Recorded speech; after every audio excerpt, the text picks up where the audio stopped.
Baik, assalamualaikum warahmatullahi wabarakatuh. Waalaikumsalam Waalaikumsalam warahmatullahi wabarakatuh. warahmatullahi Kembali, wabarakatuh. salam sejahtera kita semua. Kembali kita suara dosentan, kita bersilaturahmi sambil berdiskusi yang ke-65 dan alhamdulillah pagi ini langsung Pak Dirjen Perkeretapian Pak Rizal Wasal yang berkenan mengantarkan diskusi kita. Terima kasih sekali nih Pak Dirjen. Pak Sahar, Pak Ketua, silakan dibuka. Iya Pak, terima kasih. Assalamualaikum warahmatullahi wabarakatuh. Selamat pagi. Waalaikumsalam warahmatullahi wabarakatuh. Waalaikumsalam. Pak, ini kita memang ditunggu ini. Kebetulan tadi sudah disampaikan Pak Dirjen langsung bersedia begitu di kontak oleh kita host Suara Dosentran, minta supaya cerita gitu mengenai kereta api cepat gitu, karena ini yang sedang hangat-hangatnya sekarang gitu dibicarakan dan sebentar lagi rencananya Agustus akan dioperasikan.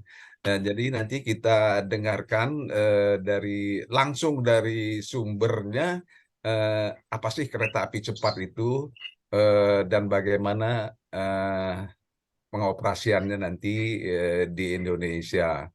Mungkin itu saja Pak pengantarnya. Monggo Pak Wendy. Oke, Terima kasih. Demikian, wassalamualaikum warahmatullahi wabarakatuh. terima kasih Pak Sahar, Pak Ketua. Silahkan Pak Dirjen dan mohon untuk teman-teman yang belum bicara untuk di-mute dulu. Nanti Pak Dirjen menyampaikan mungkin 30 menit atau 40 menit, setelah itu kita diskusi tanya-jawab.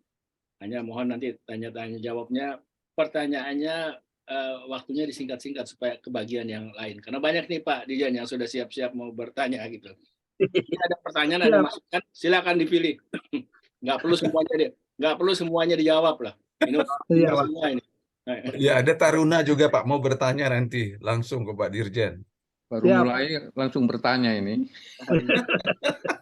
Silakan Pak Dirjen. Baik, terima kasih Pak Wendy, Bapak sekalian, Suara Dosentran yang kami hormati, kami banggakan. Bapak sekalian, selamat pagi. Assalamualaikum warahmatullahi wabarakatuh. Waalaikumsalam.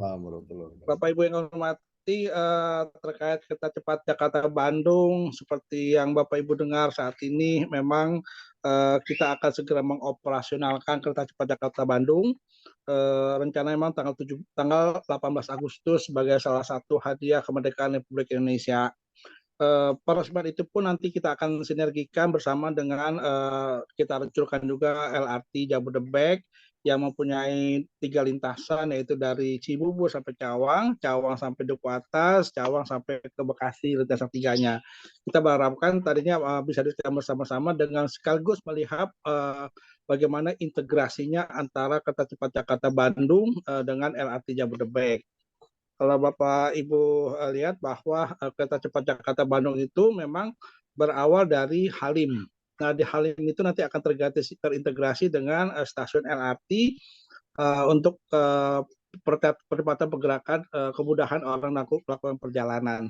Ini sedang kami siapkan posisinya, dan saat ini kereta cepat Jakarta-Bandung sedang melaksanakan tes commissioning, sementara untuk LRT Jabodebek sedang trial run. Di mana bedanya antara tes commissioning sama trial run? Kemarin kami sepakati bahwa pada saat tes commissioning itu memang mereka belum kita uji Pak, belum kami uji, belum keluar izin operasi terhadap perkeretaapian kereta cepat Jakarta Bandung. Sementara untuk trial run mereka sudah kita uji, sudah kita sertifikasi, dan dalam proses untuk sudah kita kasih izin operasinya Pak. Jadi untuk yang LRT Jabodebek memang lebih depan, mereka sudah siap operasi, dan saat ini tinggal bagaimana mensinkronkan. Ada beberapa hal yang belum sinkron karena ada tambahan, yaitu stasiun LRT Halim itu tambahan Pak, tadinya belum ada. Karena begitu ada Halim, kita minta dibuatkan satu stasiun lagi terintegrasi. Jadi saat ini kita menunggu waktu untuk mensinkronkan sistem karena mereka gua 3 Pak. Insya Allah di akhir Juni ini itu semuanya akan terintegrasi. Kemarin itu permasalahan kita adalah antara pintu dengan kereta api belum matching, antara plafon sklendron dengan pintu kereta api belum matching Pak, masih ada jarak 35 cm. Nah, ini dalam waktu dekat masih kita adjust supaya nantinya semuanya berjalan baik dan benar. Bapak Ibu izinkan untuk kereta cepat Jakarta Bandung ini saya share beberapa data untuk nanti kita bisa diskusikan. Izin share Pak Ketua, Pak Wendy.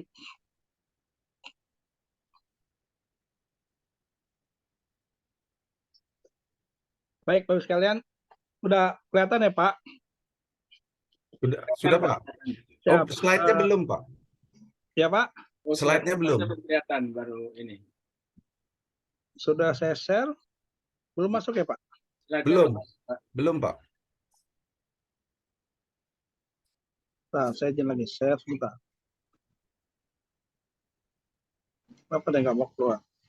Bapak, bisa saya bantu share screen? Bisa Pak? Boleh tolong share screen deh. Ya, Pak.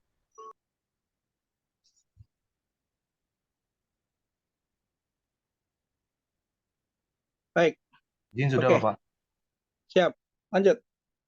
Bapak Ibu sekalian, pagi ini kita ada empat hal dalam outlet yang akan kami sampaikan. Pertama terkait dengan kebijakan pembangunan kereta apian, nanti kita sedikit ulas. Yang kedua teknologi kereta apian, kita akan menjaga kedatangan ke depan seperti apa. Dan empat, bagaimana strategi pembangunan kompetensi SDM. Next. Lanjut. Next, kita lihat Bapak Ibu sekalian, kalau bicara rencana kereta apian nasional yang dimana sudah dalam KPM Menhub nomor 2 KM 29 tahun 2020, memang visi perkereta apian kita itu adalah kereta apian kompetitif, terintegrasi, teknologi tinggi, sinergi industri, terjangkau, responsif terhadap perkembangan. Sampai tahun 2030, target kita adalah bagaimana share kereta api penumpang 7-9%, saat ini baru 4%. Yang luar biasa lagi kereta api barang Pak, dari target kita 11-13% baru 1,1% yang dilayani oleh kereta api untuk angkutan barang. Yaitu masalah terkait dengan terintegrasi, aman, selamat, nyaman, pelayanan yang dan terjangkau, ini sedang kita terus upayakan, dan Bapak Ibu nanti bisa menyampaikan secara langsung gimana kondisi perkereta apian kita saat ini, terutama di angkutan penumpang. Selanjutnya sebagai tulang punggung angkutan massal antar kota dan kota serta barang. Ini beberapa daerah seperti Palembang dan Makassar kita sedikit ada sedikit tantangan bagaimana antar angkutan massal ini menjadi tulang punggung, sementara feedernya belum berkembang dengan baik. Selanjutnya terbangunan jalan kereta api di Pulau Sumatera dan Sulawesi. Bapak Ibu, Sumatera kita sudah bergerak, Sumatera sudah kita mulai juga, Sulawesi kita mulai dari Sulawesi Selatan. Ke depan ini mungkin kita akan menemukan di tengah, artinya akan mulai dari Sulawesi dan akan mulai dari posisi Sulawesi Utara, nanti akan ketemu di Palu dan Sulawesi Tenggara. Ini program kita supaya percepatan pembangunan kereta api ini bisa berjalan dengan baik dan benar. Selanjutnya pembangunan jalur ganda dan elektrifikasi lintas utama Jawa ini sudah berjalan Bapak Ibu sekalian. Lintas selatan pun sudah double track, itu sudah jalur ganda. Lintas utaranya di awalnya sudah double track. Bahkan untuk selatan ini nantinya sudah berjalan juga KRL sudah melintas. Sekarang akan kita perpanjang nantinya sampai akan masuk ke Purworejo untuk kereta listriknya untuk arah sampai ke Jogja.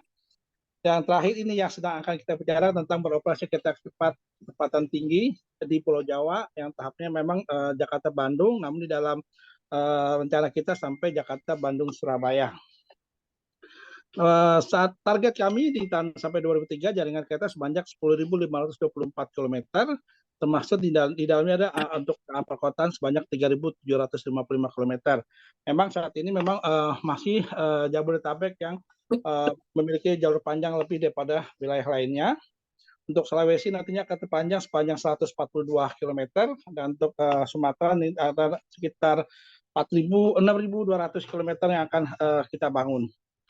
Sarana kereta penumpang saat target kami adalah sebanyak 2.839 unit lokomotif dan 34.178 unit kereta. Saat ini juga lagi seru Bapak Ibu sekalian terkait dengan sarana penumpang ini, terutama untuk di Jakarta ya Pak. Kami dari KAI itu, KCI terutamanya mengusulkan KA bukan baru untuk menambah armada. Namun kemarin ada sedikit pertentangan karena dianggap tidak memenuhi aturan yang ada terhadap pemerintah untuk bagaimana meningkatkan produksi dalam negeri. Untuk ini Bapak Ibu sekalian, sejujurnya Kementerian Perhubungan mendukung untuk pengadaan kendaraan kereta bukan bara itu karena apa? Kita memang butuh percepatan untuk saat itu memberikan pelayanan.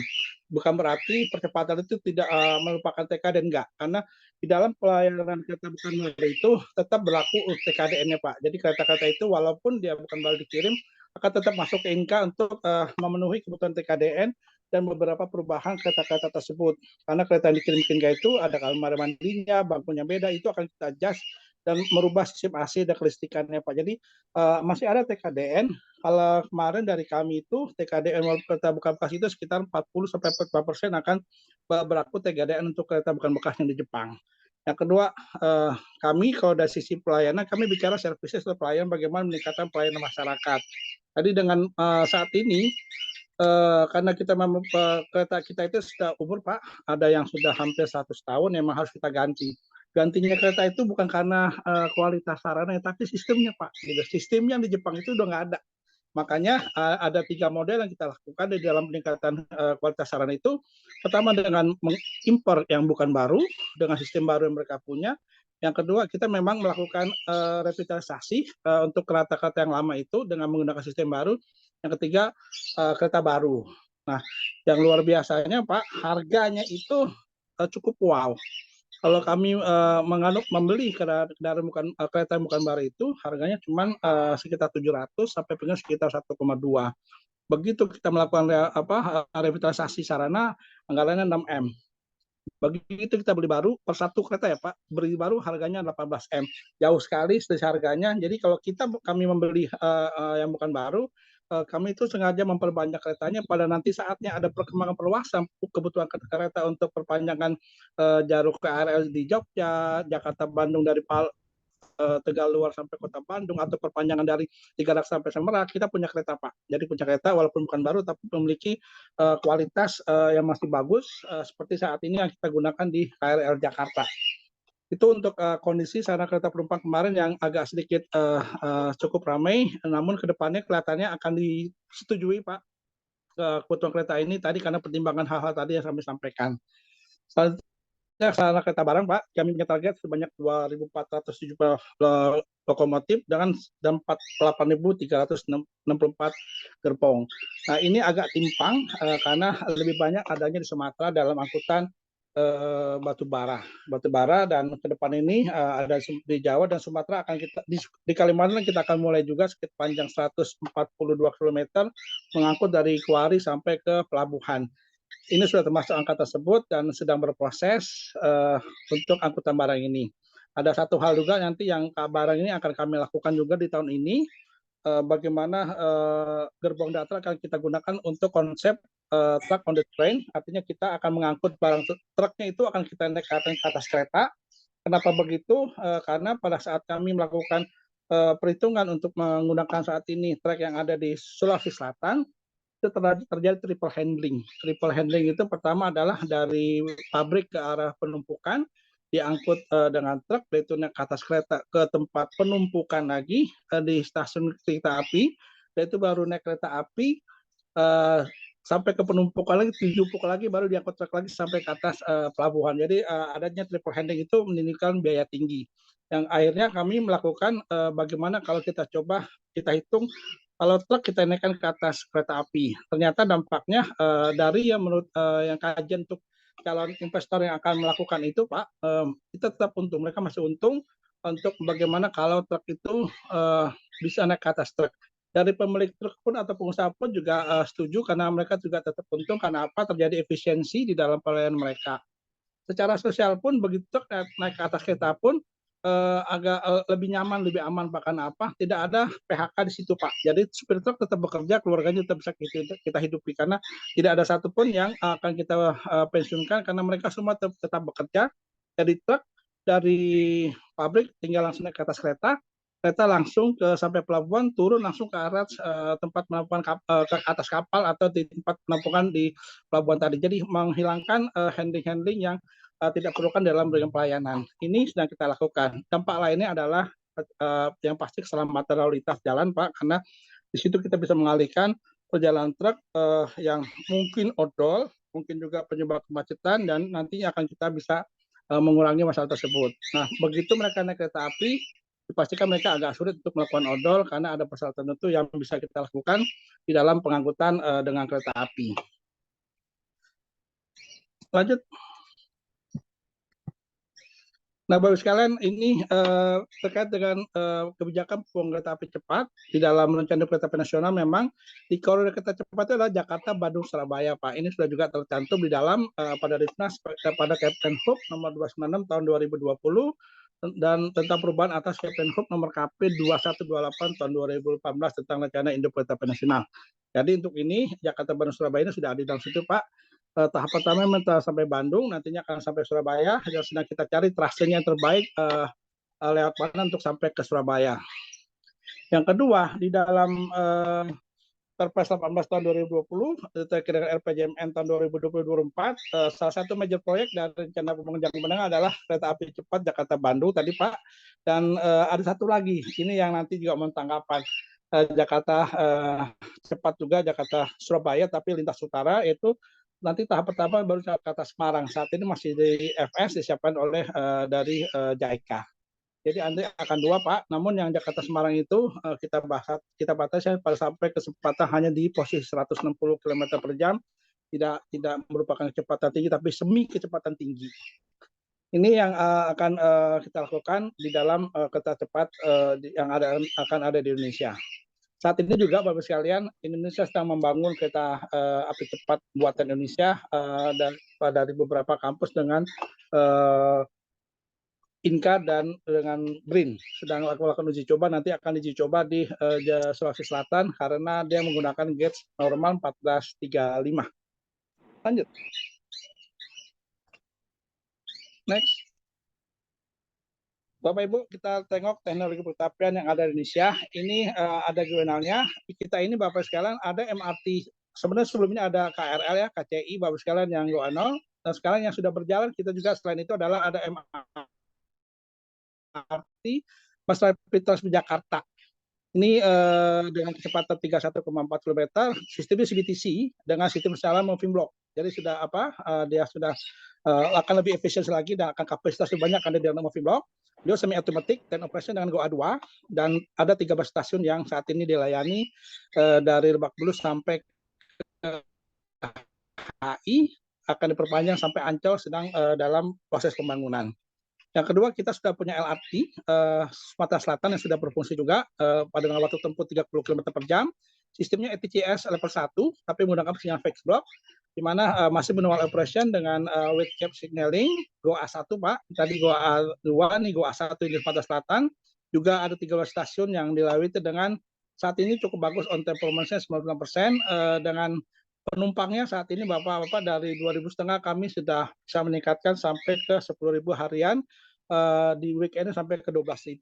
Memang agak sulit meningkatkan itu kan jalurnya hanya satu, namun alhamdulillah kita sudah melebihi dari zaman sebelum COVID saat ini. Yang ketiga ada GoA 4 yang kita punya Pak di Skytrain Bandara Soekarno-Hatta. Ini waktu tempuhnya kecepatannya 20 km per jam, sistemnya sistem CBTC moving block dengan GoA 4. Ini seharusnya ke bandara itu tanpa driver. Namun saat ini masih difungsikan dengan driver. Mungkin dalam waktu dekat kita akan mencoba dengan GoA 4-nya tanpa driver untuk layanan Skytrain Bandara Soekarno-Hatta. Selanjutnya ada satu lagi GoA 1 yaitu LRT Provinsi DKI Jakarta yang saat ini baru sekitar 5 km. Dengan cepat juga rata 30 km per jam. Mereka sudah memiliki dengan sistem perjalanan fixed block dengan ATP Automatic Train Protection untuk mencegah terjadinya kecelakaan tumburan baik head to head maupun depan belakang atas roaming. Dan ini juga saat ini hanya baru melayani 6 stasiun. Selanjutnya kita punya kereta KRL Jogja Solo Pak, ini yang terbaru dan ini primadona mendampingi Pramex yang saat ini berjalan. Nggak pernah kosong Pak, KRL Jogja ini dia kecepatannya 80 km per jam dengan sistem penyalaan fixed block, dengan sistem blok tertutup, manual operation masih GoA 0 Pak, jadi bukan drift. Ini yang paling manual, paling konvensional yang kita punya, sama dengan seperti KRL yang ada di Jakarta. Selanjutnya kita nanti ini akan segera dioperasionalkan yaitu LRT Jabodebek. Ini menarik Pak, karena dia teknologi baru juga, GoA 3 dengan kecepatan 80 km per jam. Sistem persalinan tadi sama moving block dengan computer based train control driverless, tapi dengan masih ada attendant akan melayani beberapa stasiun untuk pelayanan ini. Dan terakhir yang kita bahas ini terkait dengan high speed train, Pak. Waktu kecepatannya nanti ada 350 km per jam, namun kemampuan kereta ini adalah 385 km per jam. Kita hanya memfungsikan dengan kecepatan 350 km per jam. Dia menggunakan sistem perjalanan moving block dengan GSMR, dan saat ini hanya melayani 4 stasiun, karena kalau banyak stasiun nggak berfungsi untuk kecepatannya. Jadi kereta ini akan hanya berhenti dari Halim, Stasiun Kerawang, Padalarang, dan Tegaluar. Hanya 4 stasiun yang akan diberhentikan, dan masing-masing stasiun itu memiliki feeder-feeder untuk tujuan lainnya. Nah, Bapak sekalian, kereta api ini OD-nya adalah Halim Tegaluar. Namun kalau orang ke Tegaluar itu masih membutuhkan waktu sejam 2 jam dari kami menyiapkannya, bahwa untuk orang yang kereta Bandung menggunakan kereta cepat ini turunnya di Padalarang. Dari Padalarang nanti kami menyiapkan feeder dari Padalarang ke Kota Bandung itu hanya 15 menit, 20 menit sampai 15 sampai 20 menit dari Padalarang sampai ke Kota Bandung. Hingga posisinya nanti adalah kalau naik kereta cepat dari Halim sampai ke Bandung dengan feeder itu lebih kurang sekitar 44 menit, Pak. 44 menit, 15 menit di feeder, dan sisanya di kereta cepat Jakarta Bandung. Lanjut. Next. Nah, Bapak Ibu, kita coba lihat apa tuh yang balik lagi. Apa yang dimaksud dengan Grid of Automation tadi? Luar biasanya Indonesia saat ini memiliki semua GOA tadi, Pak. 0, 1, 2, 3, 4 sudah ada di Indonesia. Artinya dari yang konvensional, yang kalau bilang sampai yang tertinggi pun sudah ada di negara kita tercinta ini. Jadi kalau dari UTP mendefinisikan bahwa GOA itu adalah tingkat otomatisasi sesuai dengan tingkat tanggung jawab yang diberikan pada sistem kontrol kereta api. Jadi tingkat tanggung jawab yang diberikan, Pak. Jadi ini GOA 0 tadi kami ulangi, ini yang sudah berlaku saat ini itu untuk yang sedang berjalan di Jawa dan Sumatera. Dia fixed block, manual operation, saat ini sudah kita tingkatkan dengan sistem elektrik yang dari mekanik ke elektrik. Yang GOA 1 itu tadi ada di Sumatera Selatan, menggunakan ETCS level 1 untuk selatan. Yang GOA 2-nya ada di MRT Jakarta yang saat ini sedang kita kembangkan perpanjang sampai Ancol. GOA 3-nya ini akan kita resmikan LRT Jabodebek, dan GOA 4-nya ada di Skytrain Soekarno-Hatta. Untuk kereta cepat ini posisinya ada di GOA 2 yang akan kita gunakan nanti. Bapak Ibu, kalau kemarin kami diskusi dengan kawan-kawan di Eropa, bahwa kalau mereka antara sebenarnya GOA 3 itu adalah GOA 4, mereka menganggap sama dengan GOA 4 teknologinya, namun di GOA 3 hanya dengan attendant untuk membantu di dalam pelayanan keselamatan dalam hal pintu dan lain-lain. Sebenarnya intinya teknologinya sama dengan GOA 4 di GOA 3. Itu menurut kawan-kawan dari Eropa, terutama dari Siemens yang kami diskusikan dengan mereka. Next. Nah, ini adalah kita bicara ke teknologi kereta cepat Jakarta Bandung dengan CS 3-nya tadi, Bapak sekalian.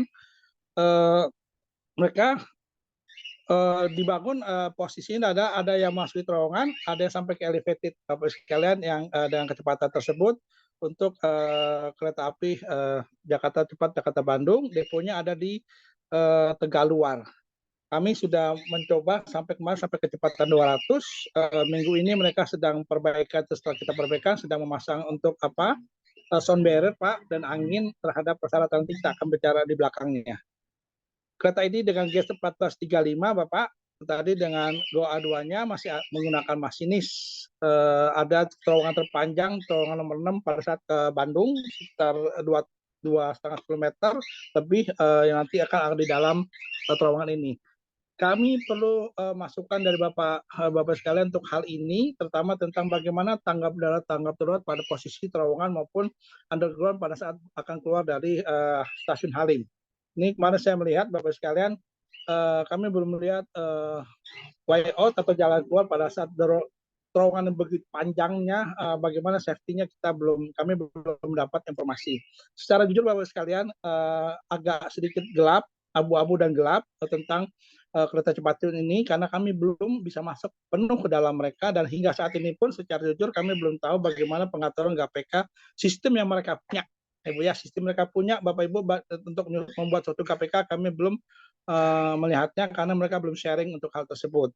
Ini yang menjadi pertanyaan, dan pastinya Bapak Ibu akan bertanya bagaimana mengujinya. Ini juga menjadi tantangan tersendiri kami untuk menguji ini Bapak Ibu sekalian, karena kami masih keterbatasan informasi dan itu berdampak juga kebatasan kompetensi, maka di dalam menguji ini kita akan menggunakan juga ISAPA, Independent Safety Assessment, yang akan membantu kami dalam melakukan pengujian kereta cepat ini, baik sarana prasarana maupun kesiapan SDM pengembangan kereta cepat Jakarta Bandung. Next, lanjut. Apa yang menjadi tantangan ke depan, Bapak sekalian, inilah yang kami akan minta bantuan Pak Wendy dan kawan-kawan sekalian, Bapak Ibu dosen trans, percepatan apa yang kami lakukan. Benar-benar butuh saran-saran Bapak Ibu supaya DJKA selaku pembina bisa melakukan pembinaan dengan baik dan benar dengan sudah hadirnya teknologi yang ada di Indonesia. Satu kelewat tadi Bapak Ibu, Goa 4 itu, Goa itu sandingannya ada SEAL, Safety Integrated Level.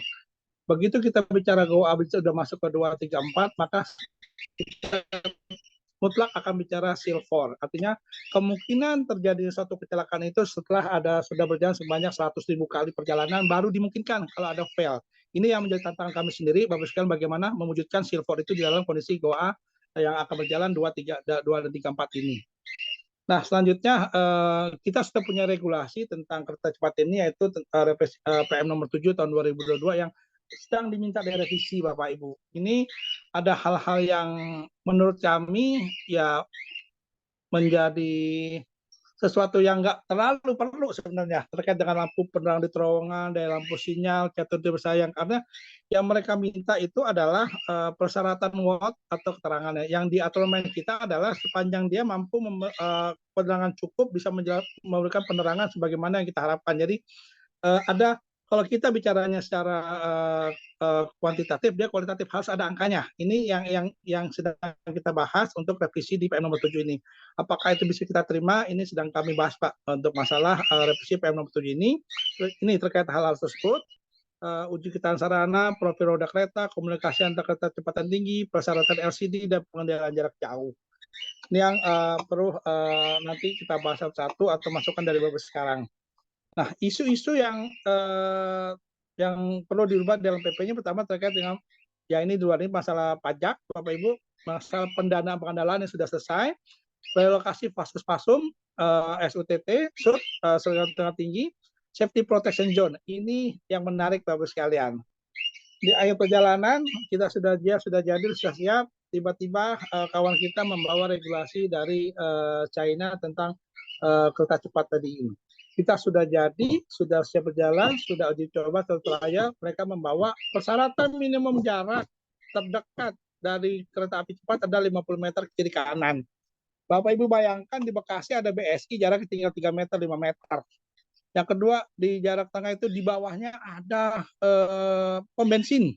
Nggak jauh di bawah dari bawah kereta cepat ini. Begitu masuk Tegaluar, daripada Tegaluar, kiri kanannya sama tol samping-sampingan, sebelah kirinya rumah orang. Yang nempel sekitar 5 meter, ada yang seperti itu jaraknya Bu.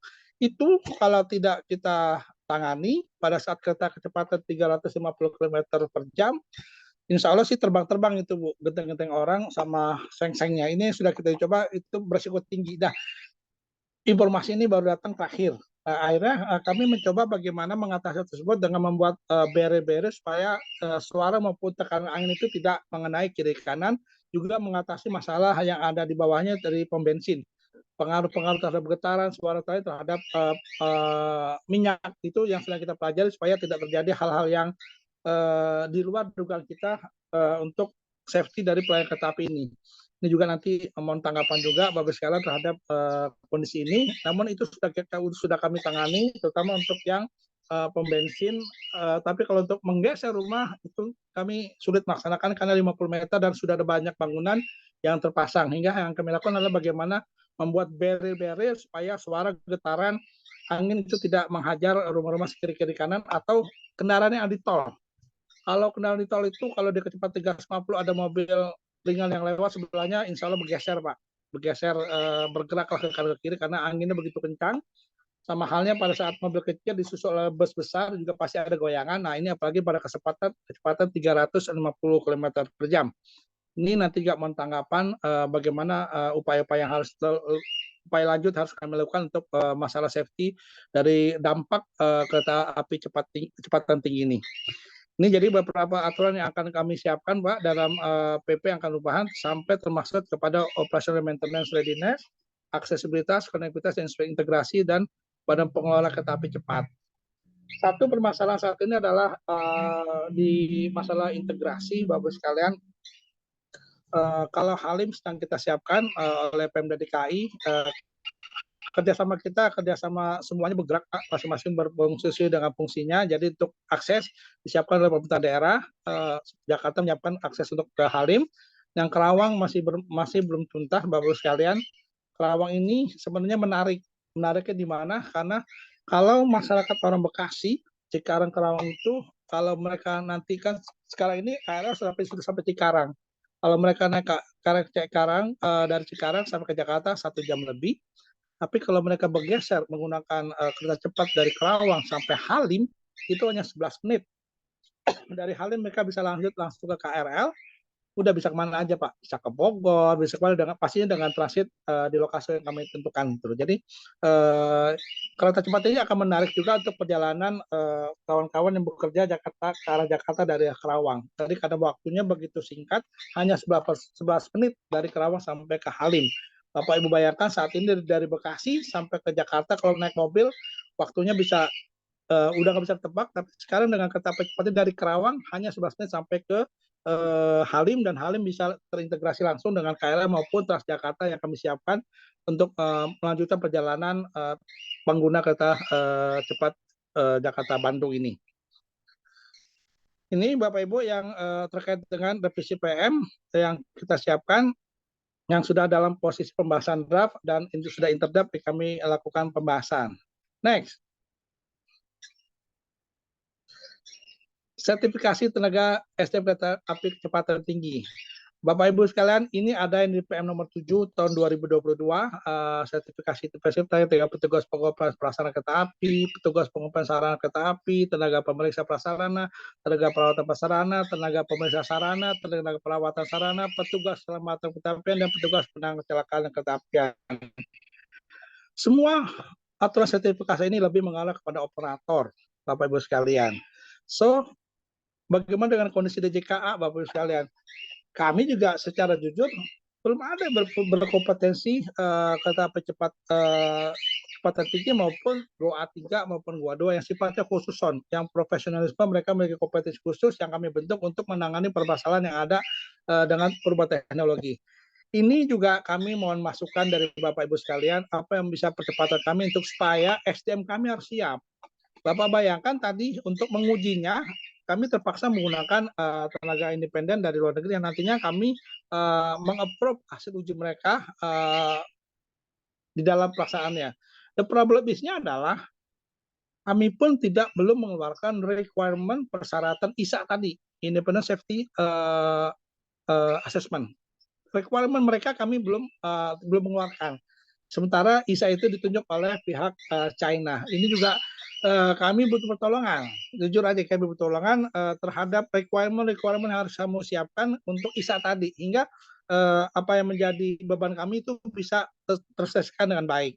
Kalau berkaca kepada pengujian kendaraan motor seperti yang ada di BPLJSKP, pada saat terjadi peningkatan teknologi, masuknya kereta mobil listrik, mobil yang kecepatan tinggi, itu para penguji yang ada di BPLJSKP itu langsung oleh produsen mobil itu dikirim ke perusahaannya dulu Pak untuk mempelajari kondisi mobil mereka dan bagaimana membuka mobil mereka untuk diuji di Indonesia Pak, karena pengujian mobil kendaraan motor dibongkar mobilnya untuk mengukur endurance maupun dampak daripada asap atau dari kendaraan tersebut. Ini dibongkar Pak gitu loh. Nah, mereka dikirim, ditingkatkan kompetensi, tapi pun itu secara tidak secara regulasi Pak, jujur aja karena waktu itu saya direkturnya, mereka berjalan sendiri Pak, Bapak Ibu. Itu ya juga kelemahan kami saat itu. So how bagaimana meningkatkan kompetensi SDM, dan itu tidak ada dalam regulasi kita Pak. Dan berulang di kereta api Bapak sekalian, ternyata regulasi kita bagaimana meningkatkan SDM perkeretapian dari sisi regulator itu nggak banyak gitu loh. Kita hanya fokus terhadap penguji, inspektur, auditor, ditambah PPNS. Jadi hanya berkutat di situ, tidak mengarah bagaimana membuat suatu profesionalisme atau kekhususan teman-teman bagian, oh dia ini ahli GOA 3, dia ahli GOA 2, dia ahli GOA 4, dia spesialisasi kereta cepat. Kita belum mengarah ke sana. Kami mencoba mengarah ke sana, sudah melakukan mapping bagaimana persyaratan kalau kita membuat spesialisasi teman-teman di DJKA gitu loh. Dan problem berikutnya adalah kemampuan SDM, jumlah dan kualitas SDM kami saat ini yang harus kami tingkatkan, dan kami harus beralih cepat. Nah, bagaimana meningkatkan beralih cepat juga, kami juga mohon bantuan Bapak Ibu Trans, apa yang harus kami lakukan tahapan-tahapannya. Ini Bapak Ibu yang dari sisi kereta api cepat tadi. Lanjut, ada yang lebih luar biasa lagi Bapak sekalian. Next.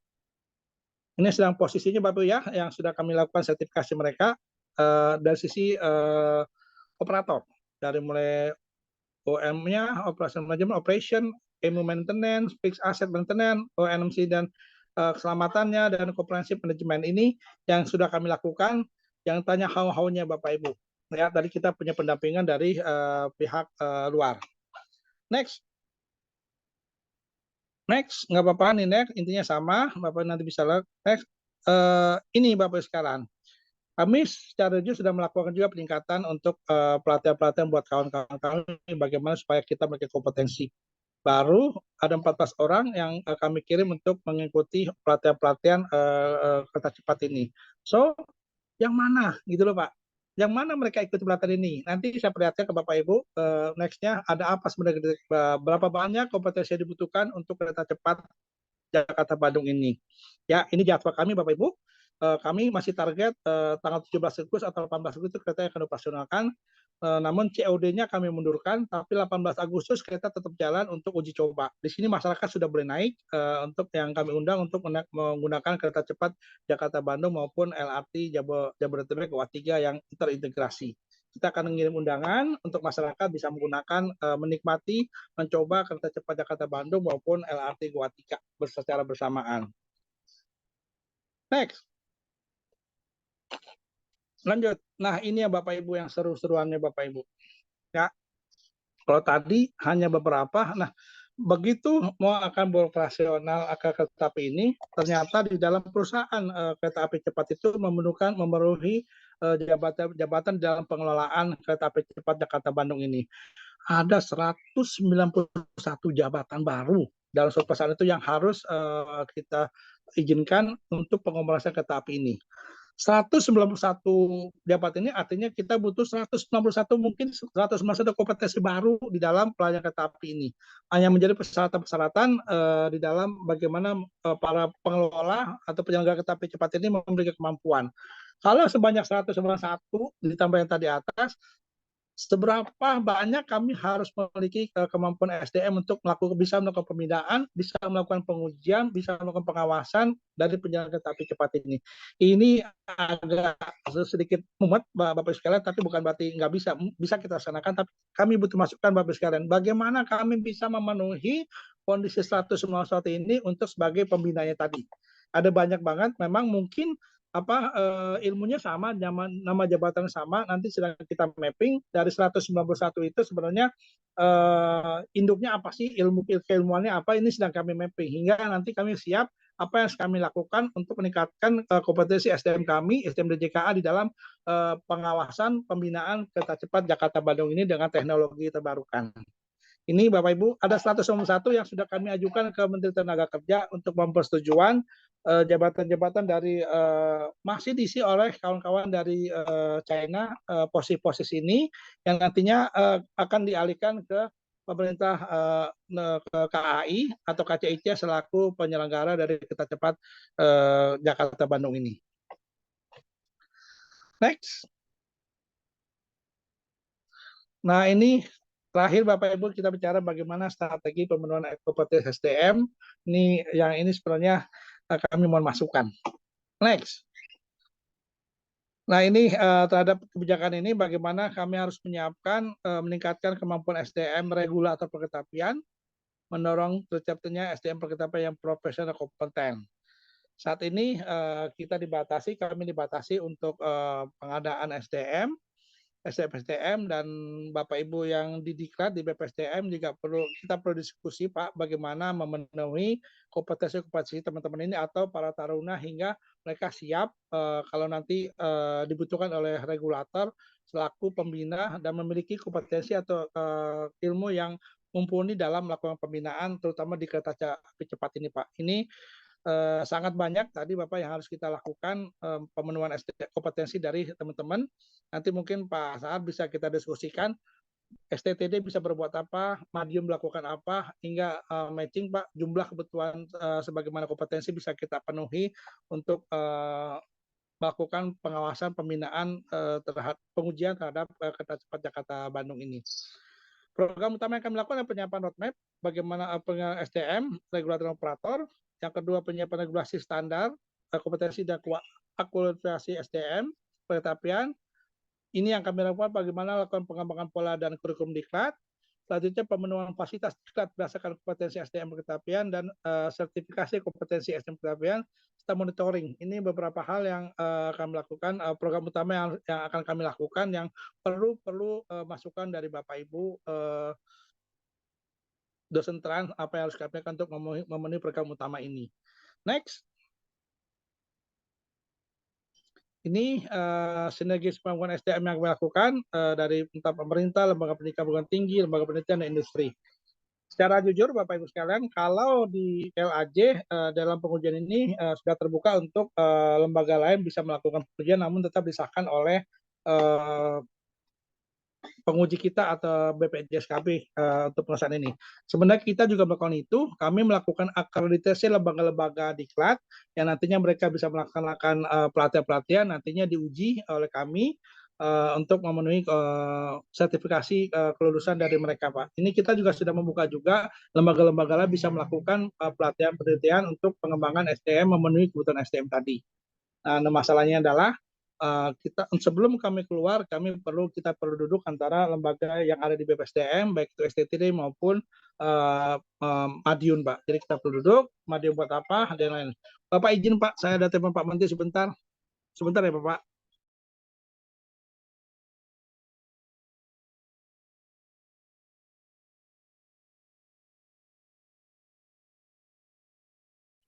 Pak Prayudi. Pak Prayudi. Ya Pak. Nah, Ya Pak. Pak Dirjen lagi nelpon Pak Prayudi, boleh tuh. Gimana Pak? Silakan Pak Prayudi. Ya, Pak. Ya yang disampaikan Pak Dirjen memang begitu Pak kondisinya. Kita masalah SDM Pak. SDM itu agak jumlah SDM kita, kemudian juga background pendidikan Pak. Ini kan spesifik untuk Pak Cepat ini. Problem lainnya ya itu Pak Dirjen ya Pak. Oke, silakan Pak Dirjen. Ya Pak Menteri arahan. Baik Pak, ini upaya-upaya yang kami lakukan ke depan bagaimana kami juga membuka lembaga pendidikan lainnya untuk memenuhi kompetensi SDM baik regulator maupun operator Pak gitu loh. Ini yang perlu dilakukan. Masalah tadi adalah regulasi kita di dalam SDM Pak, pengadaan SDM dan lain-lain. Ini juga perlu kita lakukan dan kami juga sebenarnya belum mengeluarkan untuk SDM yang di luar PNS, persyaratan-persyaratan supaya yang masuk di DJK harusnya memiliki kompetensi sebagaimana yang kami inginkan. Next. Ini yang kami lakukan Pak, tadi kami juga bagaimana bekerjasama dengan lembaga-lembaga training untuk memenuhi kebutuhan SD tadi. Nah yang belum kami siapkan juga adalah tentang standar kurikulum yang harus kita lakukan terhadap lembaga-lembaga tersebut, apa yang bisa mereka lakukan, batasan-batasannya apa, yang supaya tercapai dengan tujuan yang kita inginkan untuk dalam memenuhi kebutuhan kompetensi SDM baik operator maupun regulator, Bapak, gitu loh. Tapi saya di sini berharap adalah bagaimana memenuhi kebutuhan regulator, karena untuk operator mereka sudah menyiapkan itu dan mengadop dari apa yang sudah ada di luar negeri, hingga kita bagaimana pemenuhannya aja, Pak. Tapi begitu regulator, kita perlu cari, Pak, bagaimana mengisi kawan-kawan yang ada di DJK ini supaya mampu melakukan pembinaan semua jenis kereta api yang ada di Indonesia, Bapak. Next.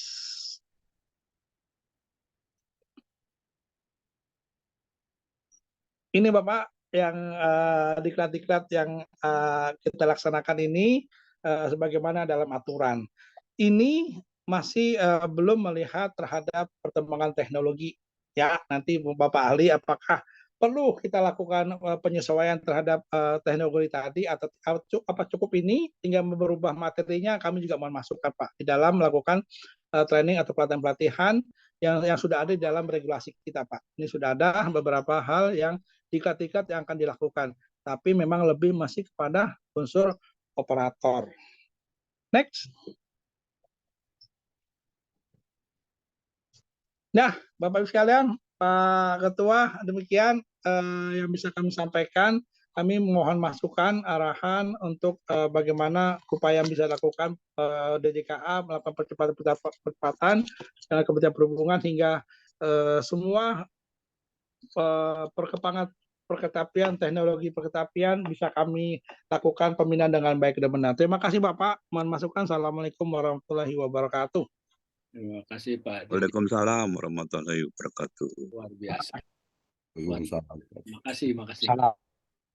Jadi sebelum kita mulai ini, saya akan beri kesempatan dulu ke Pak Prayudi dan Pak Hermanto memberikan tambahan kalau ada tadi yang keselip atau perlu dikonfirmasi. Silakan Pak Prayudi dan Pak Hermanto.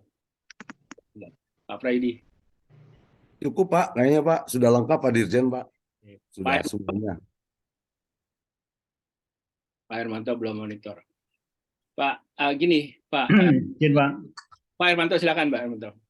Ya, tadi sudah banyak disampaikan oleh Pak Dirjen, mulai dari prasarana, sarana, SDM. Memang yang agak krusial itu SDM. Jadi memang tidak bisa dipungkiri lagi, karena ini adalah proyek pertama mereka asing Cina ini di Indonesia, di luar Cina sendiri, maka dia akan berusaha supaya sebaik mungkin, ya. Jadi kita juga harus sadar kalau memang masih banyak dari mereka, mungkin 2-3 tahun masih dipegang, ya wajar, karena memang teknologinya kita juga belum menguasai, kemudian juga dari sisi safety-nya mereka juga gambling kalau diserahkan. Ada permintaan saya masinisnya langsung dari sisi ya mungkin tidak bisa saja. Jadi memang kita harus menyadari memang bertahap lah. Jadi memang harus latihan-latihan, kemudian juga pengalaman ditambah, ikut magang dan sebagainya, itu perlu dilakukan. Kalau prasarana saya pikir sudah, ya memang dari sana begitu ya, saya kira nggak terlalu masalah. SDM yang jadi kuncinya, hingga sekali lagi tadi memang perlu tahapan ya. Kalau kita langsung mau ambil alih juga mungkin agak susah. Itu aja tambahan saya dari saya Pak Randy. Terima kasih. Terima kasih Pak Hermanto. Ini saya punya Pak Rizal, yang mohon maaf juga ke kawan-kawan yang lain dulu. Ini saya lihat ini kan kita sama nggak punya pengalamannya nih kereta cepat ini, teknologi yang lompatannya terlalu jauh. Jadi para ex-dirjen yang lalu udah ketinggalan zaman lah ya, gitu. Jadi masuk saya juga kan. Tapi saya melihatnya begini Pak, kita ingin coba belajar dari perhubungan udara.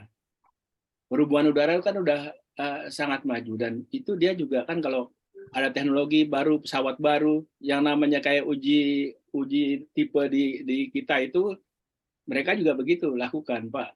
Tapi mereka sifatnya kirim orang ke sana, terus si pabrikannya itu bertanggung jawab, koreksi saya kalau salah, termasuk maintaining si regulator, maintaining si operator dan segala macam seperti gitu. Saya nggak tahu pandangan Pak Cucuk dan Pak Heri Bakti dulu nih. Saya ingin ini, kalau ini kita boleh ya Pak Rizal ya, kita belajar dari teman dari dari Siap, Bapak. Siap. yang agak ini, yang lebih advance dari kita. Pak Cucup dan Pak Heri Bakti, kalau ada Pak. Ya, terima kasih Pak Wendy. Silakan Pak. Juga selamat untuk Pak Rizal. Itu Siap, Bapak. Terima kasih, Pak. presentasinya. Jadi saya ingat ini pada saat zaman tahun awal-awal 90, Pak. Bagaimana kita berbangun udara menangani suatu rencana ada IPTN pada saat itu membuat pesawat terbang. Kita sebagai regulator pada saat itu cuman biasa ngawasin pesawat yang beroperasi. Itu juga dengan keterbatasan inspektor dan lain-lainnya. Bagaimana pada saat itu kita harus mengawasi industri pesawat terbang dengan teknologi yang hebat maju, kita harus mengawasi itu. Nah, di sinilah apa namanya bersamaan cerita dulu ya. Zaman dulu sama dengan kondisi kereta api saya ini di bawah, kondisinya di bawah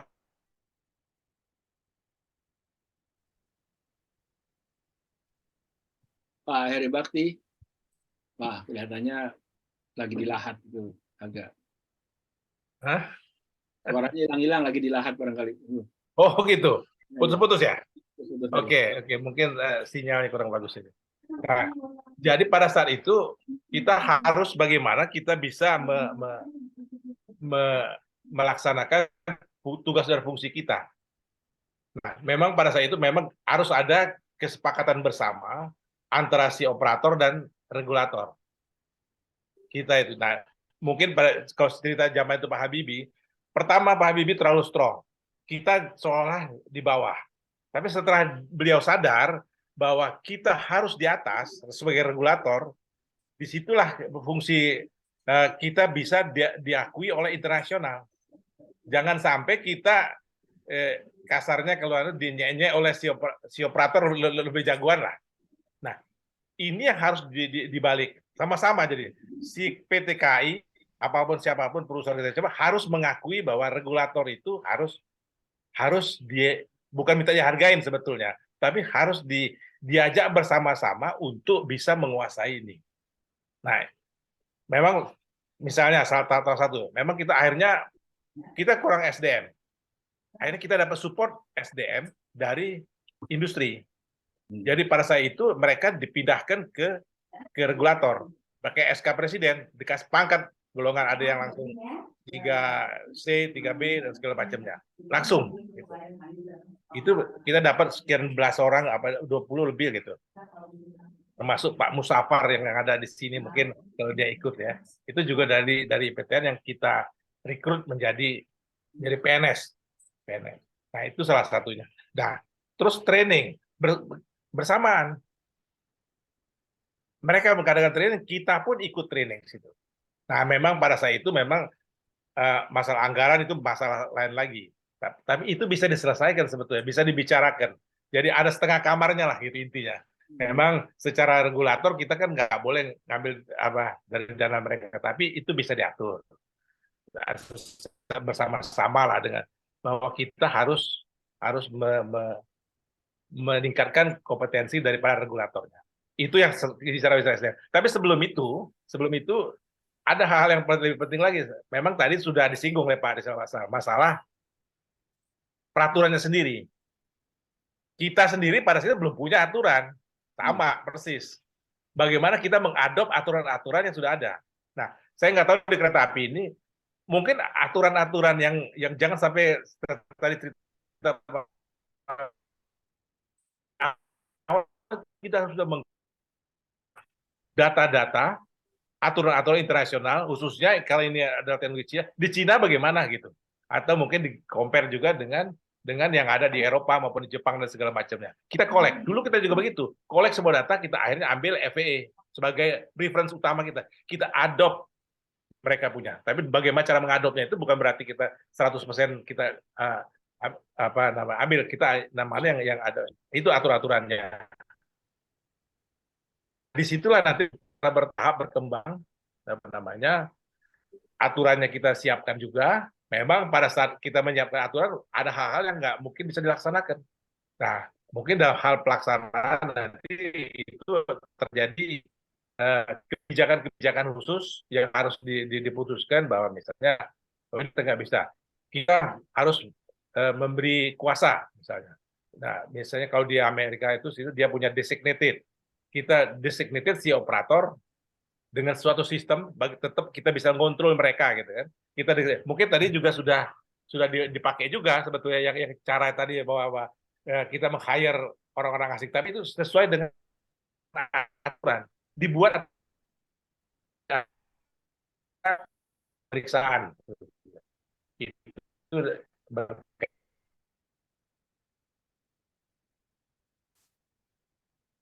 Pak Heri? Pak Heri putus? Kalau putus ya. Ya. Nanti bisa dengan berjalannya itu bersama-sama itu. Oke. Halo. Ya Pak Heri. Atau ya putus ya. Putus ya. Atau oke. Atau mungkin ya. Pak Rizal Wasal ya, ini intinya bahwa memang banyak sekali hal yang di perhubungan udara ini sudah mengalami hal yang seperti yang sekarang kita lakukan. Dan itu sekalipun tentunya modanya beda ya, tetapi tipe kayak seperti begitu udah pernah ada ininya lah, kita bisa contoh lah gitu ya pendekatannya gitu. Pak Cucuk, ada yang mau nambahkan Pak Cucuk? Ya, sedikit Pak Wendy. Ya, silakan Pak Cucuk. Ini soalnya. Jadi saya kira prinsipnya kalau kita berbicara tentang safety dan security itu semua transportasi itu sama prinsipnya. Nah, ada batas-batas yang tidak bisa dilampaui. Misalnya tadi kalau kereta api itu 100.000 perjalanan kecelakaan itu yang boleh dibolehkan. Di udara juga begitu, di angkutan udara. Ada batas-batas berapa take off landing maksimum yang bisa jumlahnya yang bisa yang bisa menyebabkan kecelakaan yang dibolehkan. Tetapi memang kalau soal personil ini karena berkaitan dengan operasional, ada hal-hal yang ingin saya sampaikan saja. Yang pertama adalah penanggulangan keadaan gawat darurat. Gawat darurat kecelakaan kereta api ini tidak sederhana, apalagi kereta api cepat, apalagi kereta apinya itu melewati terowongan. Nah, sebagai contoh atau perbandingan saja, kendaraan pemadam kebakaran di bandara itu dalam 3 menit itu harus sudah dapat melepaskan separuh dari total volume foam dan air yang ada di dalam kendaraan. Jadi kalau total foam airnya itu 16.000 liter, dalam 3 menit mulai crash bell berbunyi, itu harus bisa dimuntahkan ke pesawat separuhnya. Jadi memerlukan suatu pergerakan yang cepat.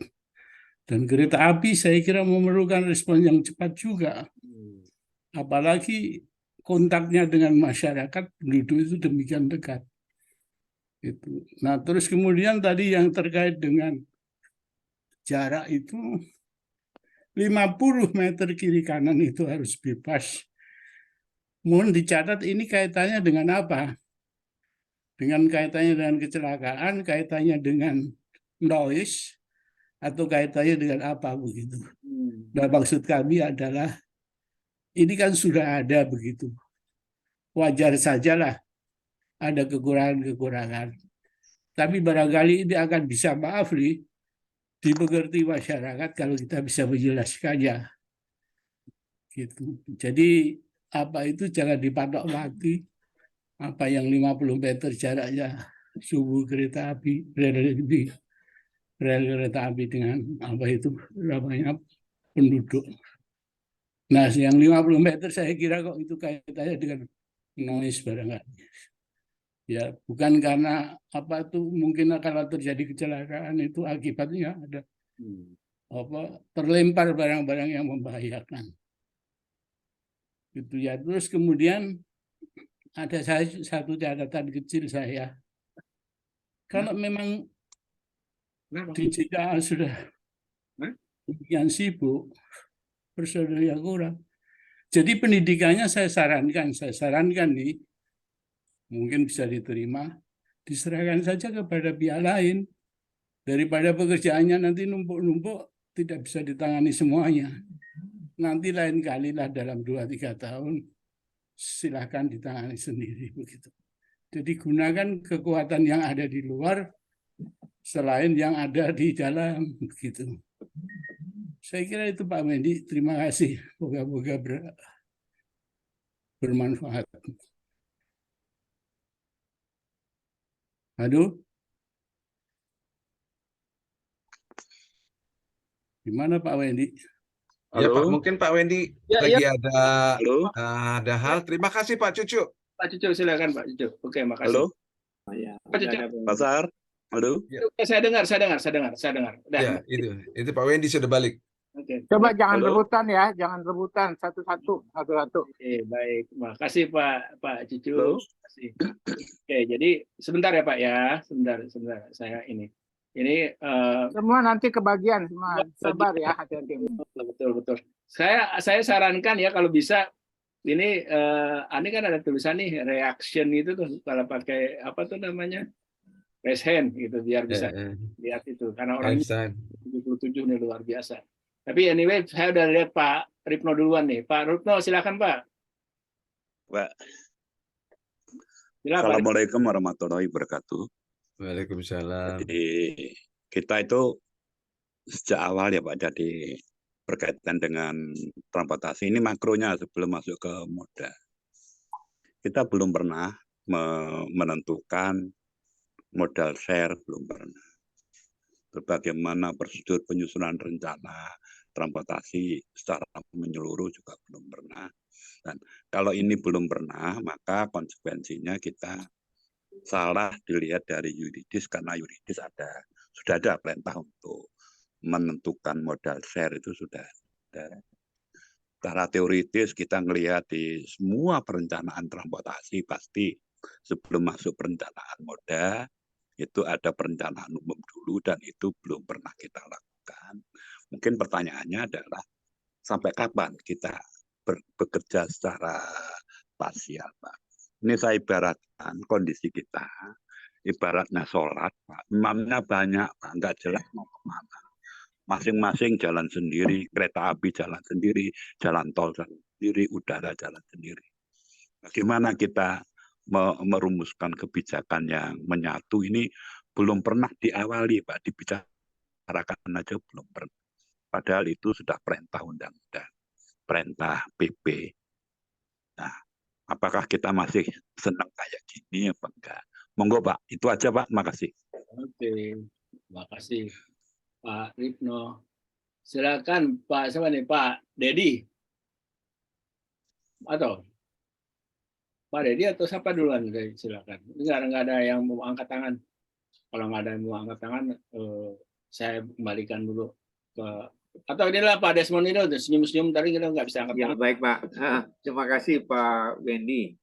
Karena ini kan produk baru ya, kereta api cepat Jakarta Bandung.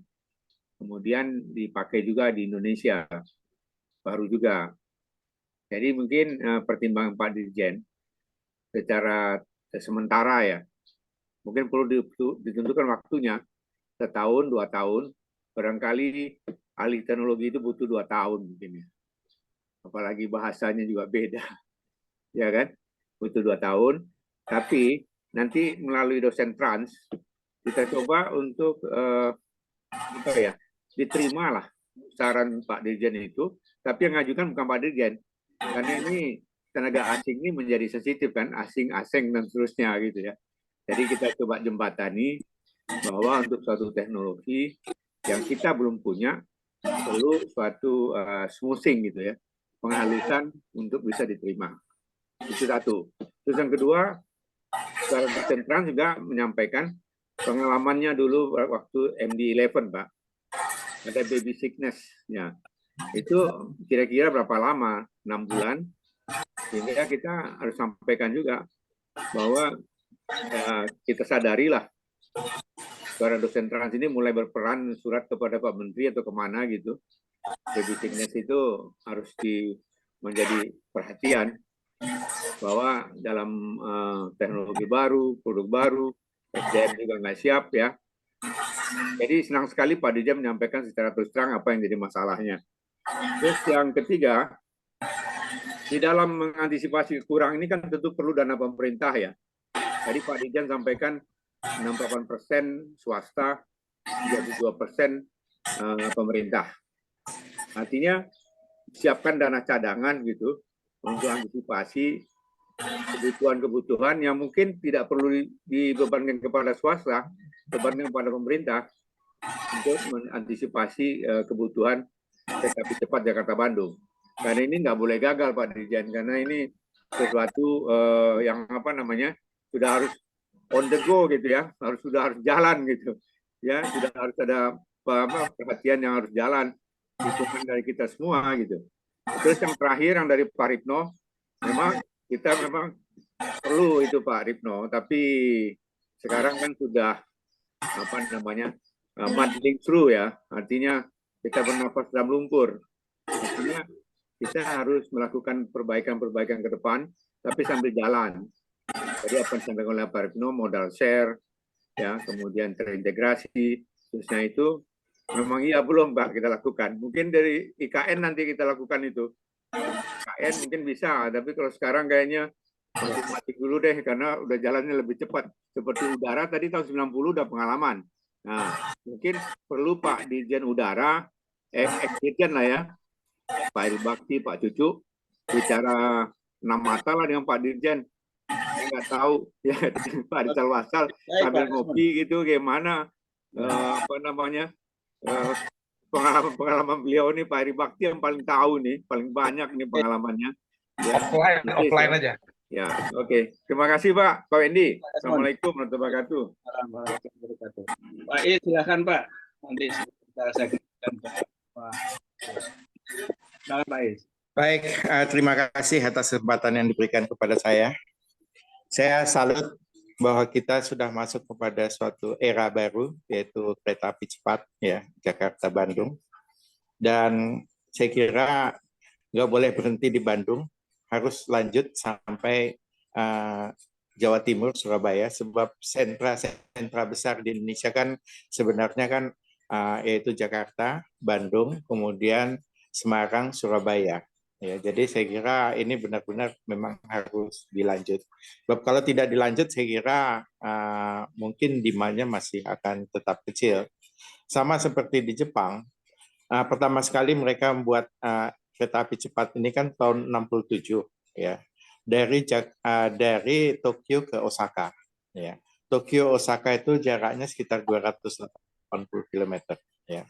Nah, Jakarta-Bandung mungkin jaraknya sekitar 100-an kilometer ya. Jadi agak lebih pendek daripada Tokyo-Osaka. Dan Osaka itu juga memang adalah kota bisnis ya. Jadi memang saya kira peranan daripada kereta api cepat itu akan sangat besar. Nah, sejalan dengan pelaksanaan suatu transportasi baru ini ya, mau tidak mau kan harus ada alih teknologi, harus ada pelatihan, ya tadi yang sebagaimana disampaikan oleh Pak Dirjen. Ya, jadi memang saya kira pelatihan ini sangat penting dan sebenarnya yang paling gampang atau paling cepat untuk melakukan pelatihan adalah dengan magang. Ya, jadi yang bisa dilakukan oleh Dirjen Kereta Api adalah ya mungkin Dirjen Kereta Api dan PT Kereta Api juga, yaitu bagaimana supaya mereka bisa magang. Magangnya itu yang sudah ada kereta api cepatnya itu kan sebenarnya Jepang, tapi Jepang kayaknya tidak cocok untuk kali ini. Ya, yang bisa dilakukan adalah magang ke Cina atau mungkin ke TGV di Prancis. Ya, sebab TGV juga kereta api cepat juga ya. Jadi memang saya kira kedua tempat itulah bisa dilakukan magang. Tapi kembali lagi kepada masalah jaringan ya. Jadi kereta api cepat ini akan lebih berhasil kalau sudah dilanjutkan sampai ke Surabaya. Dan saran saya sebenarnya ya, pada waktu saya melihat kepada hasil OD survei ya, arus yang paling besar itu adalah Jakarta-Bandung, kemudian Jakarta sebenarnya Semarang, baru Jakarta-Surabaya. Jadi kalau Jakarta-Semarang tadi mau diarahkan kepada Jepang, saya kira akan beda teknologi ya. Sebab Jepang akan maju dengan kecepatan di bawah 300 km, jadi kalau nggak salah sekitar 250 km. Nah ini saya kira mungkin akan tidak memberikan efek jaringan yang besar terhadap kereta api Jakarta-Bandung yang dibangun sekarang ini. Jadi memang saran saya sebenarnya adalah Jakarta-Bandung, Bandung-Semarang, Semarang-Surabaya, baru kemudian ada side line yang menuju ke Jogja-Solo. Saya kira mungkin itu yang bisa saya sampaikan pada kesempatan ini. Dan pada waktu Jepang membangun Shinkansen, saya pernah nanya kepada orang Jepangnya, apa yang gagal pada waktu mereka melakukan pembangunan Shinkansen tersebut di Jepang. Katanya ada bagian-bagian yang gagal. Ya, salah satu yang mereka gagal adalah pembuatan WC-nya. Ya. Jadi pada saat mereka masih menggunakan pada waktu awal menggunakan sistem WC seperti yang digunakan pada kereta api biasa di sana. Tapi begitu mereka usahakan kereta api cepat, karena pengaruh kecepatan dan angin yang ada di bawah kereta api, maka WC-nya itu juga mau tidak mau harus mereka rubah sistemnya. Ya, sebab pada waktu mereka pakai kereta WC biasa, airnya malah nyembur keluar gitu ya. Jadi akhirnya mereka merubah sistemnya. Jadi memang saya kira Jepang sendiri pada saat membangun Shinkansen juga mereka melakukannya itu kan dengan suatu proses ya. Nah proses mereka belajar dan akhirnya berpengalaman untuk mengembangkan kereta api cepat. Saya kira di sini juga ya. Saya kira mungkin yang paling gampang untuk Dijen Kereta Api maupun PT KAI untuk alih teknologinya adalah dengan cara magang. Ya. Jadi kalau mereka bisa magang di Jepang ataupun di Cina, ataupun kalau Cina masalahnya bahasa yang jadi masalah ya. Tapi ya saya kira mau tidak mau magang itu harus dilakukan dan harus pakai penerjemah ya, supaya mereka benar-benar menguasai ya. Dan penerjemahnya itu juga sebenarnya harus orang yang benar-benar ahli di bidang perkeretaapian, sehingga alih teknologi dan penerjemahannya itu bisa benar-benar baik. Saya kira mungkin itu saran dari saya. Terima kasih. Iskandar, saya kira sementara cukup ya, saya kembalikan ke Pak Rizal. Tapi Pak Rizal, Pak Dirjen, sebelum saya kembalikan, kasih kesempatan ini Taruna dulu ya. Mungkin tiga Taruna ini kita pengen dengar juga nih dari adik-adik atau anak-anak kita. Silakan Taruna kalau ada. Ya, Taruna silakan Taruna. Taruna SDTD silakan. Angkat tangannya. Siapa? Angkat tangan siapa? Taruna, silakan. Ya ini dia nih. Alvito, ya silakan Alvito. Selamat pagi Bapak Ibu sekalian. Assalamualaikum warahmatullahi wabarakatuh. Waalaikumsalam. Izin Pak, izin Bu, sebelumnya izin memperkenalkan diri. Nama Taruna Muda Alvito Lavero, Notar 22011020, Program Studi Diploma 4 Transportasi Darat, asal kampus PTDI STTD Bekasi. Izin Pak, yang ingin saya tanyakan, apa pertimbangan pembuatan jalur kereta api cepat untuk Jakarta-Bandung, baik di atas tanah atau bahkan tidak di atas tanah, yang mana pastinya biayanya akan tinggi, dan juga bagaimana resiko dari keselamatan lalu lintasnya sendiri, Pak? Siap. Mohon izin arahan dan bimbingannya, Pak. Siap, terima kasih, Pak. Baik, bagus, singkat. Silakan lagi Pak Sahar, kalau ada itu. Ya, Silakan Taruna, siapa? Ini ada Pak Rehan, silakan Rehan. Rehan. Nah, Rehan. Mohon izin Bapak Ibu. Ya, silakan Rehan. Oh ya, Bapak. Oh ya, Ya silakan Rehan. terima kasih waktunya Bapak-bapak semuanya. Ya, perkenalkan saya Raindra Siva dari S1 Transportasi. Jurusan S1 Transportasi. Buka videonya. Oh, buka videonya ya. Ya. Lihat wajahnya siapa.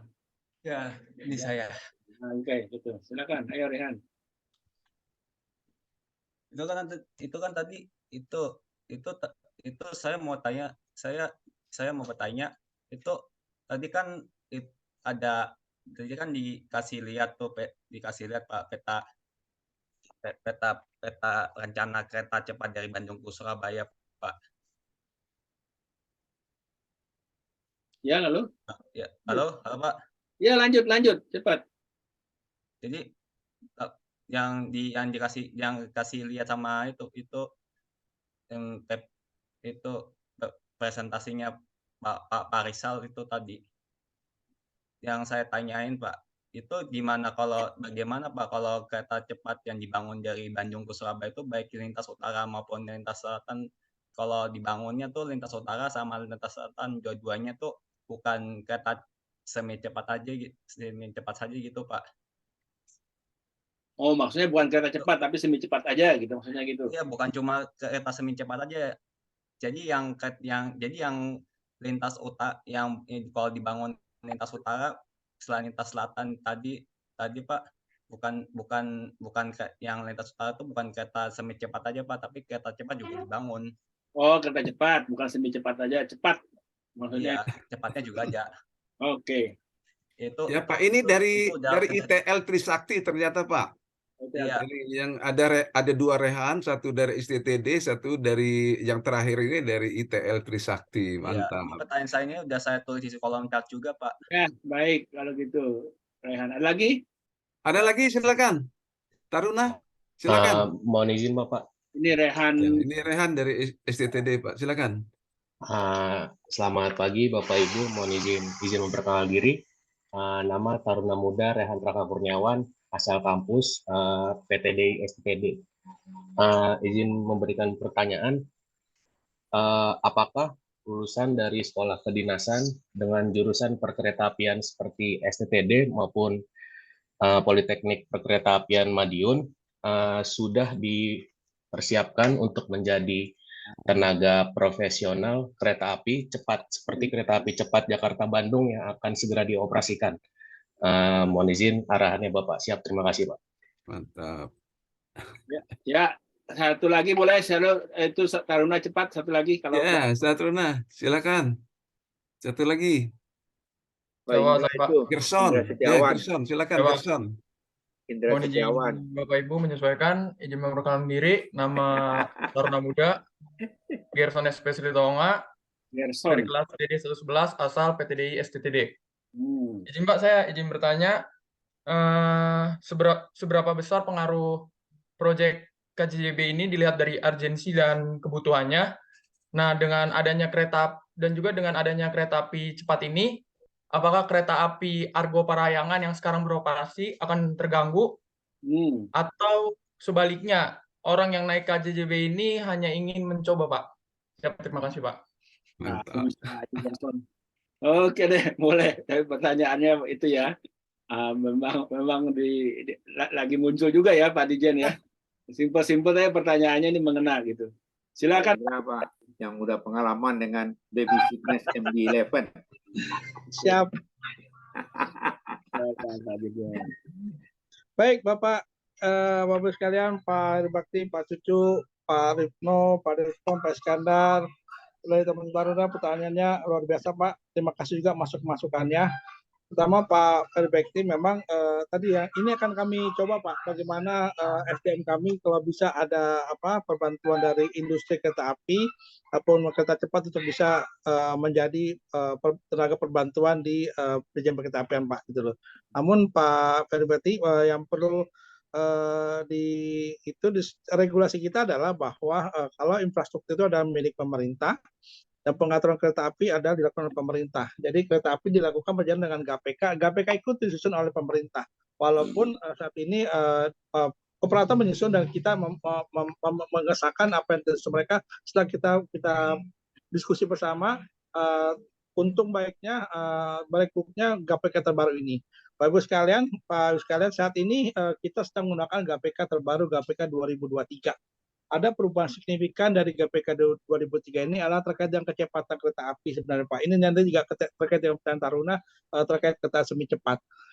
Selama sepanjang tahun ini kita selalu melakukan perawatan dengan IMO Pak, baik dilakukan oleh operator maupun oleh DJKA gitu loh. Namun kami protes ke mereka, kenapa perawatan dilakukan tidak berdampak terhadap kecepatan kereta api. Supaya kami waktu itu sengaja kami ajak ke Direktur Prasarana PT KAI untuk melihat kereta api di Malaysia yang gauge-nya lebih kecil dari kita, hanya 1000, tapi kecepatan bisa 160. Why? Ternyata mereka menyesuaikan kecepatan itu dengan perawatan mereka lakukan Pak. Kita belum. Nah dengan GAPK ini saat ini dengan perawatan tadi kereta api cepat kita itu sebenarnya sudah berada pada kecepatan 120 km sampai 160 km per jam Pak. Jadi di GAPK baru ini kita mulai menerapkan kecepatan itu naik menjadi 120 km per jam, baik itu di KRL maupun di kereta cepat. Jadi artinya pada posisi maksimum sudah kita lakukan, makanya terjadi perubahan di GAPK 2003, terjadi percepatan pelayanan kereta api yang baik kereta cepat jarak jauh maupun di KRL tadi Pak. Ini di GAPK 2003 perubahan-perubahan yang kami lakukan. Jadi kami menuntut kepada operator lakukan perubahan karena sudah kita lakukan perawatan sarana kereta api. Hingga saat ini kapasitas jadi bisa lebih meningkat, kapasitas sarana juga bisa pelaksana bisa meningkat karena kecepatan sudah bertambah. Kami sepakat Pak, makasih Pak untuk Pak Adipati, nanti kita coba lihat bagaimana training bisa kita lakukan dan ini sejalan dengan apa yang diarahkan Pak Iskandar.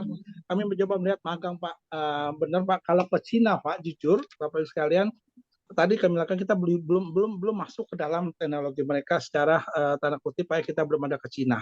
Kenapa? Mereka pun sebenarnya minta 5 tahun untuk selama kereta api cepat dioperatorkan oleh mereka. Kami menawar 2 tahun, tidak boleh 5 tahun, kelamaan 2 tahun sudah harus alih dioperasikan oleh tenaga di Indonesia. Dan belakangan kami minta lagi pun dari awal. Jadi dari awal kita minta tandem, tenaga kita sudah berada di semua posisi di dalam pengoperasian kereta cepat Cina ini untuk pengoperasian kereta cepat Cina. Dan the problem isinya tadi Pak gitu loh. Tiba-tiba dia minta 190 jabatan baru di kereta api ini. Nah, kami untuk memenuhi itu juga menjadi sesuatu yang seru-seruan dari mana SDM harus kita siapkan oleh operator untuk memenuhi 191 tenaga kerja tadi. Saat ini mereka sudah mengirim 800 tenaga kerja Cina untuk mengoperasikan kereta cepat Cina ini untuk mengisi 191 jabatan tersebut Pak, yang tambahan tadi. Nah, ini yang menjadi tantangan kami Pak, Bapak sekalian. Mungkin Pak Ais magangnya itu kita belum ke Cina Pak, memang mungkin ke Maghreb atau yang kecepatan negara yang mempunyai kereta cepat Pak. Ya mungkin salah satu Maghreb akan kita lakukan. Bagaimana kita bisa megang sana.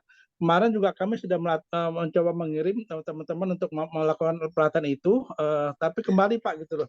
Ternyata begitu kita ngirim magang ke teman-teman, kita harus siap dulu, harus fokus dulu Pak.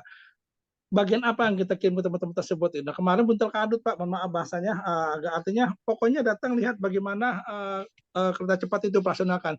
Tidak bicara bagaimana kekhususan di dalam melakukan pelatihan. Jadi just to know, oh begini toh. Baru sampai situ nih Pak, belum bicara spesifikasi terhadap fungsi magang tadi. Nah, ke depan ini Pak, mungkin kami akan melakukan mapping dulu terhadap bagian-bagaimana yang akan kita magangkan. Ini yang perlu menjadi perhatian. Terkait Pak Adipati dan Pak Cucu, sebenarnya Pak, dari posisi yang pernah dilakukan oleh Dirjen Udara itu sebenarnya dari posisi regulator terhadap kondisi operator, di mana kita akan melakukan pelatihan tersebut. Ini yang kami perlu memasukkan Pak gitu. Karena mohon maaf di mata kami kalau Dirjen Udara itu antara sarana dengan prasarana hampir sama dengan darat. Artinya yang punya sarana, regulator bilang bahwa buat prasarananya untuk daya dukung XX dengan lebar benih. Sama dengan darat, daya dukung MSC tadi. Kalau kereta api, ada daya dukungnya Pak, tapi seorang penyelenggara kereta api harus secara holistik menguasai dari hulu sampai hilir, dari sarana sampai ke infrastrukturnya Pak, harus mengetahui hingga termasuk sistem yang akan digunakan. Ini agak menurut saya ada sedikit perbedaan Pak yang antara kereta api dengan modal lainnya. Ya, kami harus membicarakan dari hulu dan hilir, dari sarana sampai prasarana sampai ke sistem yang akan digunakan.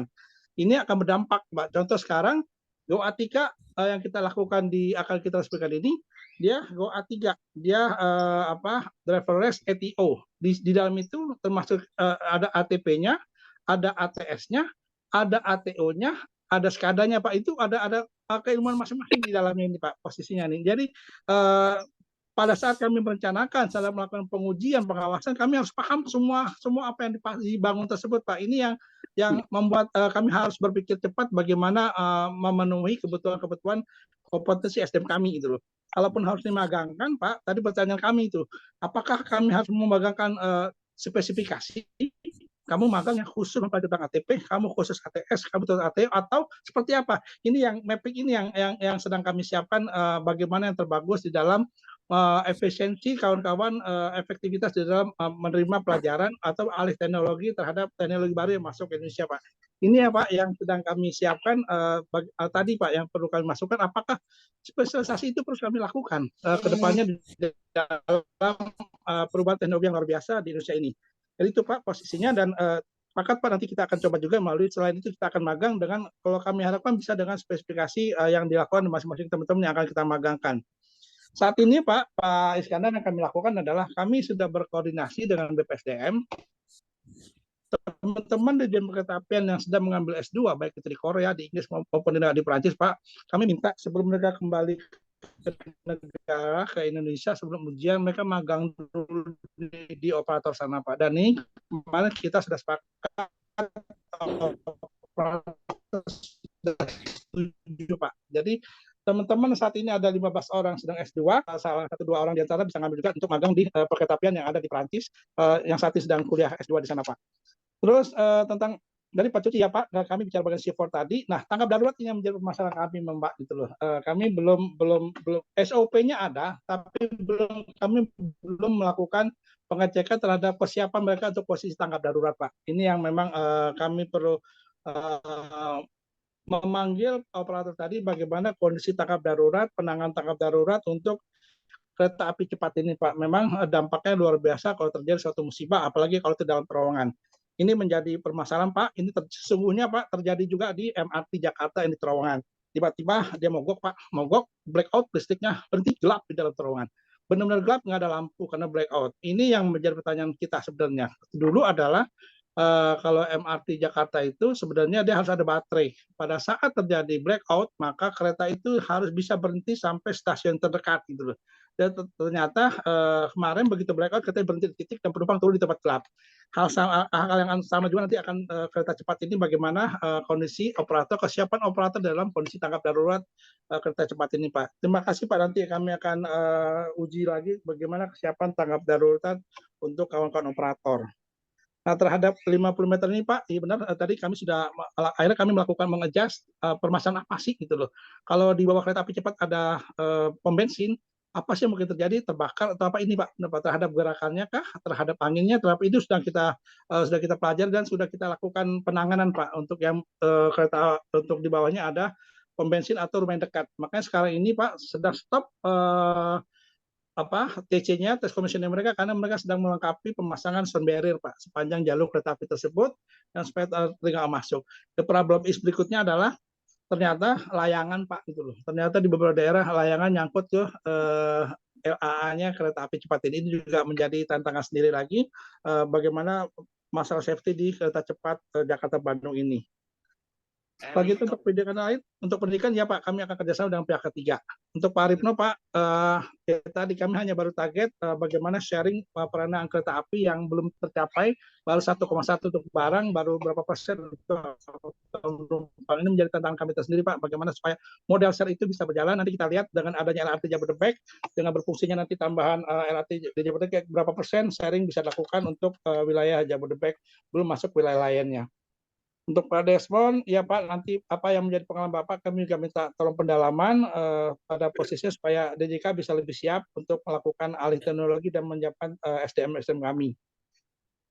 Untuk rute Pak, sebenarnya Jakarta-Bandung Pak, termasuk dengan Bapak Taruna tadi, Jakarta-Bandung ini rutenya sebenarnya tadinya mau melewati stasiun Kertajati Pak. Di Kertajati nanti masuk ke arah Jawa Tengah, lewat Purwokerto, sampai ke Solo, sampai ke Jogja dan Solo, dan masuk Surabaya.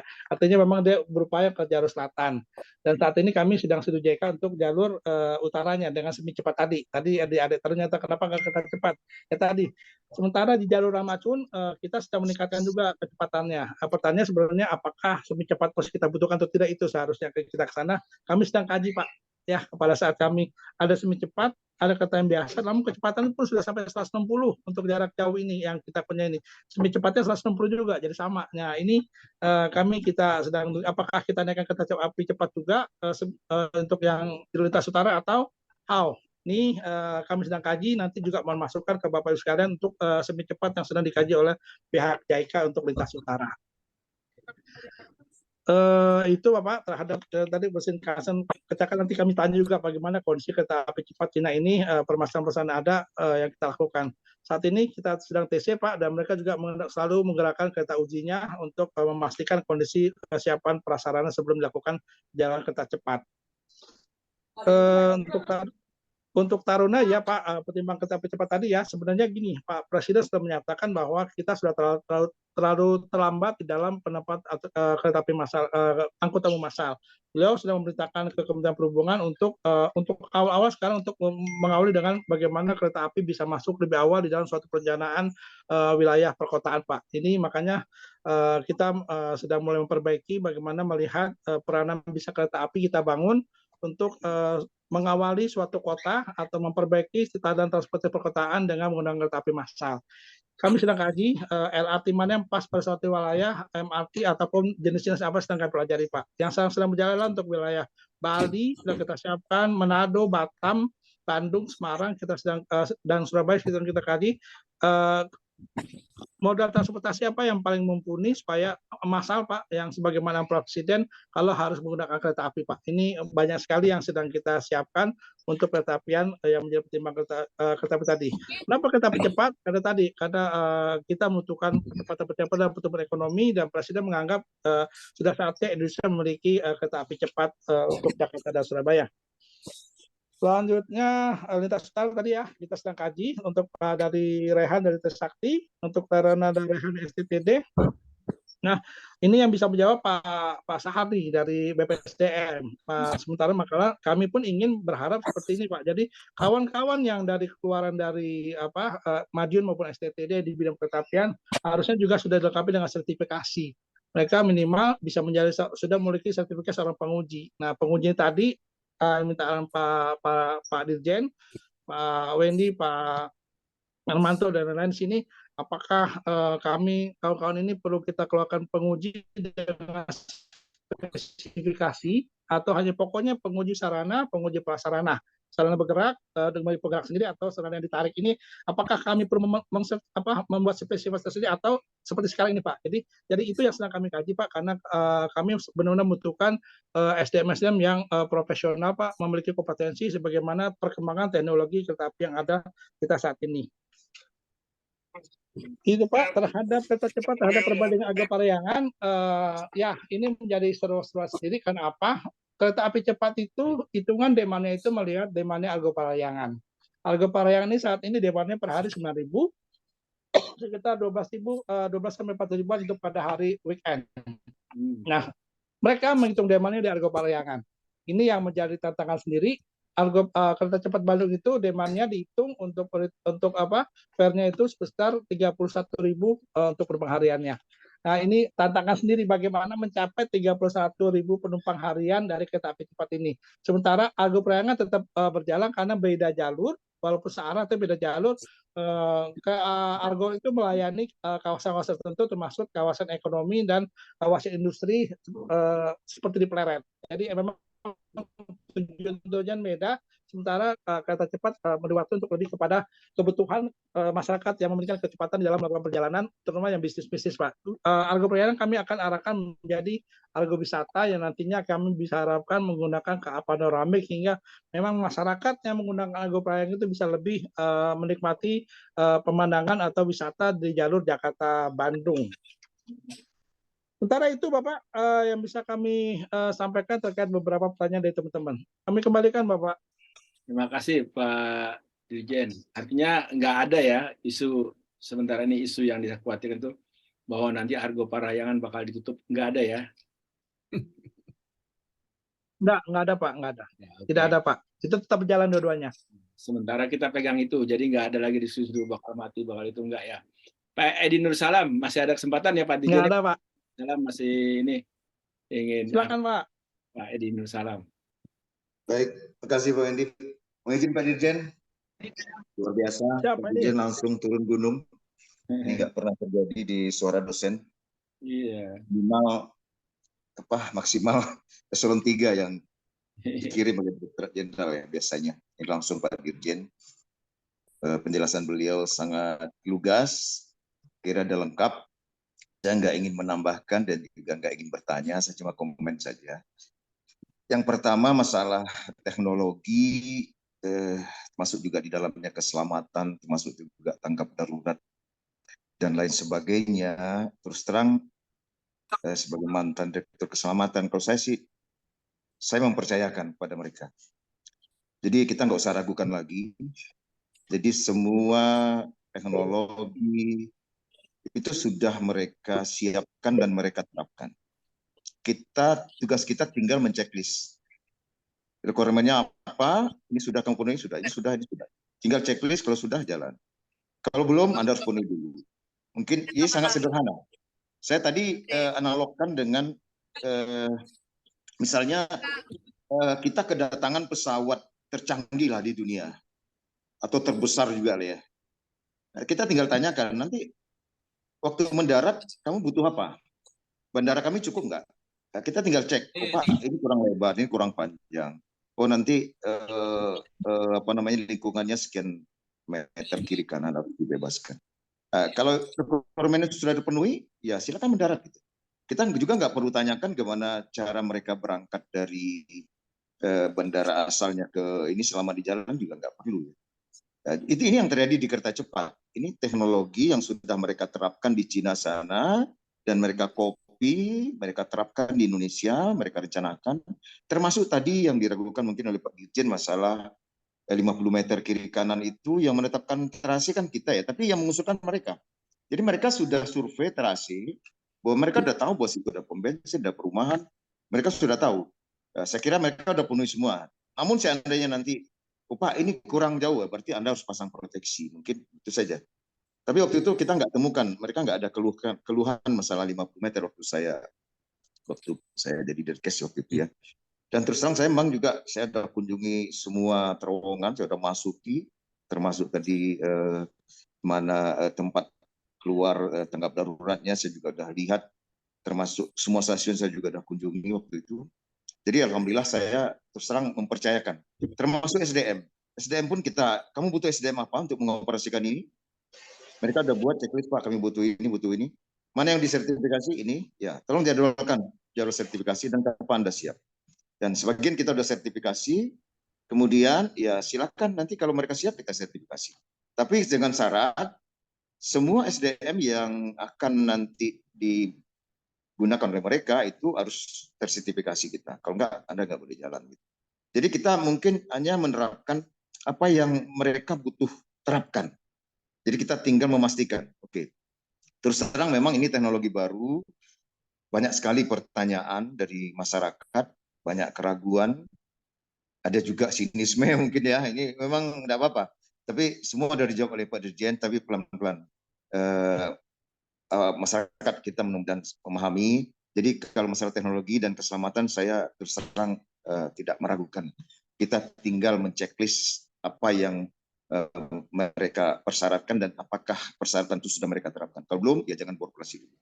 Kemudian yang terakhir, kalau menurut saya yang paling penting sekali, kunci kesuksesan kereta cepat ini adalah penumpangnya harus banyak.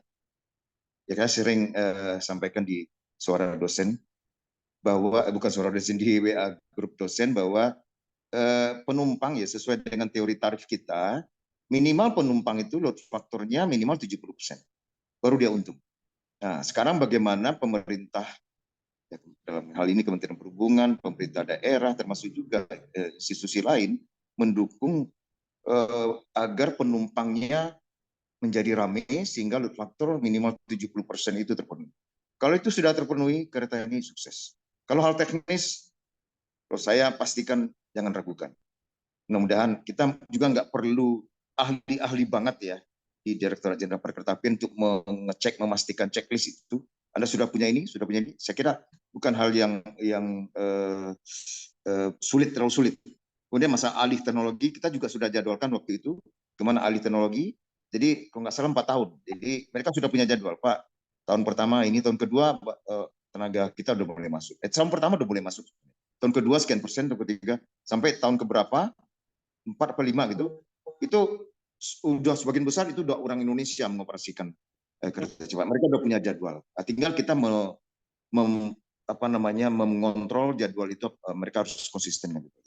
Mungkin itu dari saya. Makasih. Mohon izin Pak Dirjen. Assalamualaikum warahmatullahi wabarakatuh. Waalaikumsalam warahmatullahi wabarakatuh. Terima kasih Pak Direktur Keselamatan, Pak Jinur Salam. Pak Niko. Ya, silakan. Kita masih ada waktu mungkin. Ya. Selamat pagi Pak Dirjen, Pak Wendy dan semuanya. Tadi ada pertanyaan mengusik saya mengenai mengenai STTD, Pak. Saya mewakili sebagai dosen STTD mengenai kompetensi. Jadi anak-anak kami dari STTD maupun terutama STTD, Pak, itu memang sudah dibekali. Setiap dia lulus bukan dapat hanya ijazah, tapi kompetensinya sudah kita berikan. Jadi ada 2 berikan mengenai ada kompetensi mengenai jalur. Tapi itu memang yang logikanya adalah sertifikasi dasar, yaitu mengenai ya mengangkat balas atau mengangkat, ya kira-kira berasa sekali Pak untuk pemeliharaan atau pemeriksa. Karena saya yakin dia lulusan D3 nggak mungkin jadi pejabat atau dia staf dulu, setidaknya mengerti tapi mempunyai kompetensi. Kedua, ada teman-teman itu yang dilatih juga, teman-teman kayak kece dilatih untuk dikat di kereta api cepat itu di Madiun. Kebetulan saya sebagai pengajarnya juga salah satu pengajarnya juga. Dan mereka menerjemahkan bahasa Indonesia oleh ada pengantarnya lah, kasarnya penerjemahnya. Cuma saya lihat penerjemahnya ini bukan orang kereta api seperti yang kita inginkan, sehingga banyak istilah-istilah kereta api atau action kereta api yang nggak masuk secara umum bahasanya gitu Pak. Kan bahasanya bahasa Inggris masih mending juga. Ini kalau bahasa Cina kan saya nggak ngerti juga Pak. Kebiasaan. Jadi dia bukan ahli kereta api yang menerjemahnya Pak, atau orang yang mengenal kereta api. Sebenarnya hanya bahasa Cina lah, mungkin dari saya nggak ngerti juga datang dari mana dia, tapi dia menerjemahkan. Sehingga anak-anak ini kebetulan banyak, salah satu pelatihan itu ada bekas murid, bekas teman-teman. Jadi tahu persis. Saya tanyakan, saya kembali katanya. Bingung juga dia. Dari Amerikanya, jadi ada pertanyaan nanti diterjemahkan dulu. Jadi nunggu 1 hari 2 hari baru ada jawaban. Jadi boleh tanya apa, tapi terjemahkan. Ya kan susah Pak, karena yang terjemahkan nggak tahu. Saya nggak tahu apa yang bisa jawab, apa dosennya yang ngajarkan atau penerjemahnya itu keraguan. Tapi semua sudah sepakat Pak. Saya sepakat dengan Pak Idun Salam untuk teori keselamatan, keselamatan dan operasi itu sudah kita akui, boleh kita akui Pak. Walaupun nggak mengakui semua, karena keselamatan itu resiko tidak bisa ditebak Pak. Masih ada resikonya. Cuman dengan adanya kesepakatan atau dia juga ada niat untuk kesepakatan, niat dia juga mengembangkan, memperkenalkan dari Cina ini bisa kita hargai Pak. Cuman dengan ketentuan mesti selaras dengan apa yang kita ada. Contoh kayak tadi, ada Bapak bilang mau penguji. Sesuai ketentuan, penguji itu adalah ASN. Nah, itu aja kuncinya Pak. Dan tidak mungkin bisa dilepas. Kalau tadi kan ada mau mengambil, saya sepakat dengan Pak Bakti, ngambil dari luar atau yang ahlinya digajikan pegawai negeri sehingga tidak melanggar aturan sebagai penguji atau mengikuti gitu Pak. Kalau untuk perawatan ya saya pikir relevan lah Pak. Hanya untuk operasi kereta api karena kereta apinya baru dan sistem sinyalnya baru itu yang perlu dipertajam. Itu aja Pak tambahan saya Pak kira-kira selama ini. Dan supaya Bapak tahu, saya pernah menjadi manajer safety supervisi kereta api cepat. Walaupun cuma sebentar, Pak. Karena saya lihat ada susah gitu, Pak. Susah komunikasi, ya susah juga. Aturan suka bertentangan, kan beda kita melampau jauh. Sedangkan aturan itu dibuat yang sudah ada. Ini aturan kita belum buat. Sehingga tidak berani, saya lebih konsentrasi jadi dosen soal trans gitu, Pak. Oke, baik. Makasih, Pak. Terima kasih. Pak Rizal, Pak Dirjen, silahkan, kita udah waktunya juga udah tinggal berapa menit lagi, Bapak menjadikan jawab. Ya, Bapak. Ya, Pak. Artinya kalau bicara kemampuan kompetensi kita dari keselamatan, iyalah. Artinya teman-teman bisa mencukupi. The problem is adalah Pak Niko, Pak Nusalam adalah who the leader, siapa yang menjadi pemimpin kalau terjadi musibah tersebut, Bapak sekalian. Ini kereta cepat, sesuatu yang terbaru. Kita paham, mereka memahami segala sesuatu terkait dengan kereta cepatnya. Mereka paham juga tentang bagaimana masalah terowongan. Makanya pada saat terjadi suatu kecelakaan, kita ingin tahu siapa dia harus jadi leadernya. Bapak tahu juga paham bahwa di Indonesia kita punya Badan Penyelenggara Bencana, BNPB, pusat maupun daerah. Terus kita punya juga kewenangan dari kepolisian tentang yang masuk ke dalam proses tersebut. Nah, yang kita butuhkan adalah siapa yang menjadi leader bila kita punya musibah, Pak. Kalau terjadi kecelakaan yang besar, ini yang fokus kami ke sana. Tidak hanya kompetensi, tapi bagaimana suatu penanganan tanggap darurat dalam suatu perkereta-apian, Pak. Gitu loh. Nggak mungkin kita lepas saja karena DJKA pasti ditanya gitu loh terhadap perencanaan pembangunan ini, terhadap kondisi dari masing kondisi bangunan maupun kereta api hingga posisi tanggap darurat. Ini yang artinya bekal lain yang harus disiapkan oleh kami terhadap teman-teman yang di Direktorat Keselamatan. Kami ada penanganan kecelakaan. Kami juga ada yang melakukan evaluasi penanganan kecelakaan lalu lintas. Di dalam situ mereka memiliki kompetensi yang beda, Pak. Nah, yang kita adalah SOP bagaimana penanganan suatu tanggap darurat, mulai dari leadernya sampai keahlian yang dibutuhkan.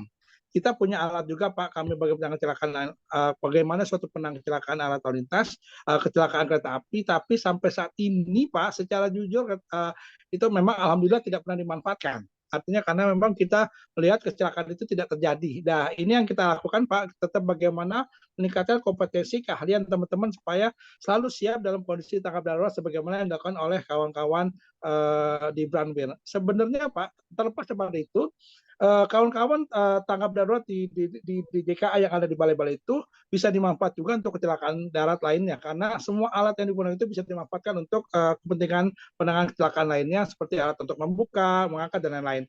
Ini yang kita perlukan artinya, Pak. Artinya bahwa fungsi dari semua yang kita miliki bisa digunakan bersamanya. Nah, kembali ke kereta api cepat tadi, Pak Edi, sesungguhnya DJK perlu tahu kondisi dari masing-masing terowongan yang ada di jalur dari Jakarta Baru tadi, bagaimana kondisi tanggap darurat, bagaimana kondisi way out dari masing-masing kalau terjadi suatu bencana ataupun keretanya mogok, Pak. Nggak usah yang aneh-aneh. Kalau kita mogok tengah seperti apa, ini yang harus kita siapkan, Pak. Jadi posisi tersebut memang kita harus tahu memahami secara detail kawan-kawan di DJKA, Pak. Karena suka nggak suka yang ditanya pasti DJKA lebih dulu, Pak.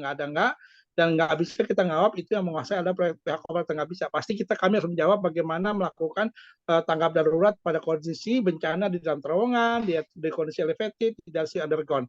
Kami harus memiliki minimal kemampuan untuk mengetahui bisa menjawab bagaimana memanajemen suatu tanggap darurat di tiga posisi tersebut. Itu intinya, Pak Niko, terima kasih kalau kawan-kawan sudah dibekali teman-teman untuk kompetensi dari teman-teman STTD pada saat keluar dan kami bisa menggunakan secara langsung teman tersebut di dalam operasional nanti. Nah, tinggal nanti Pak Niko minta bantuan dari 191 jabatan yang disuruhkan oleh PT KCI, kami perlu bantuan dari BPSDM seperti apa kita bisa mengisi kawan-kawan dari untuk regulator setelah operator begitu banyaknya kompetensi yang dibutuhkan atau nambah jabatan yang dibutuhkan dalam pengoperasian suatu kereta. Sementara itu, Bapak Wendy, terima kasih, Bapak. Terima kasih, Pak Dirjen, luar biasa. ada dua hal Pak yang saya catat Pak ya. Pertama, permintaan dari Limbah itu boleh nggak bahannya di-share? Boleh Pak. Kalau mungkin nggak perlu semua, sebahagian apa nanti tolong di sini, tapi mohon ada yang bisa di-share supaya kebiasaan kita. Ya, Pak, ya. Yang kedua Pak. Nanti saya share di grup ya Pak. Bisa di grup ya. Nah yang kedua Pak Dirjen luar biasa. Apa namanya, bicaranya itu mungkin kecepatan bicaranya 1 menit entah berapa kata itu katanya. Memang udah cocok Dirjen kereta cepat lah itu. Iya Pak Niko ya. Iya Pak. Iya Pak. Menyesuaikan diri Pak. Cocok ya Dirjen kereta cepat ya. Itulah, bukan sekali lagi terima kasih banyak. Silakan Pak Ketua, Pak Syahar. Pak, kalau masih bisa 1 menit 2 menit karena ada Api Madiun Pak, dosen dan taruna. Bisa nggak Pak sedikit? Mau nggak Pak Dirjen? Tapi cepat ya, saya nggak mau kalau terlalu banyak. Ini bukan apa namanya. Saya begini Pak Syahar. Iya, Tadi Pak. pertanyaan sama kawan-kawan itu coba dikit cuma kita supaya berbagi nih dengan banyak penanya. Silakan ya Pak Dirjen ya kalau masih ada waktunya. Siapa Pak? Oke, dari Api Madiun siapa tuh? Silakan cepat aja. Oh enggak, Api Madiun silakan. Pak Nur Hadi dosen atau taruna silakan.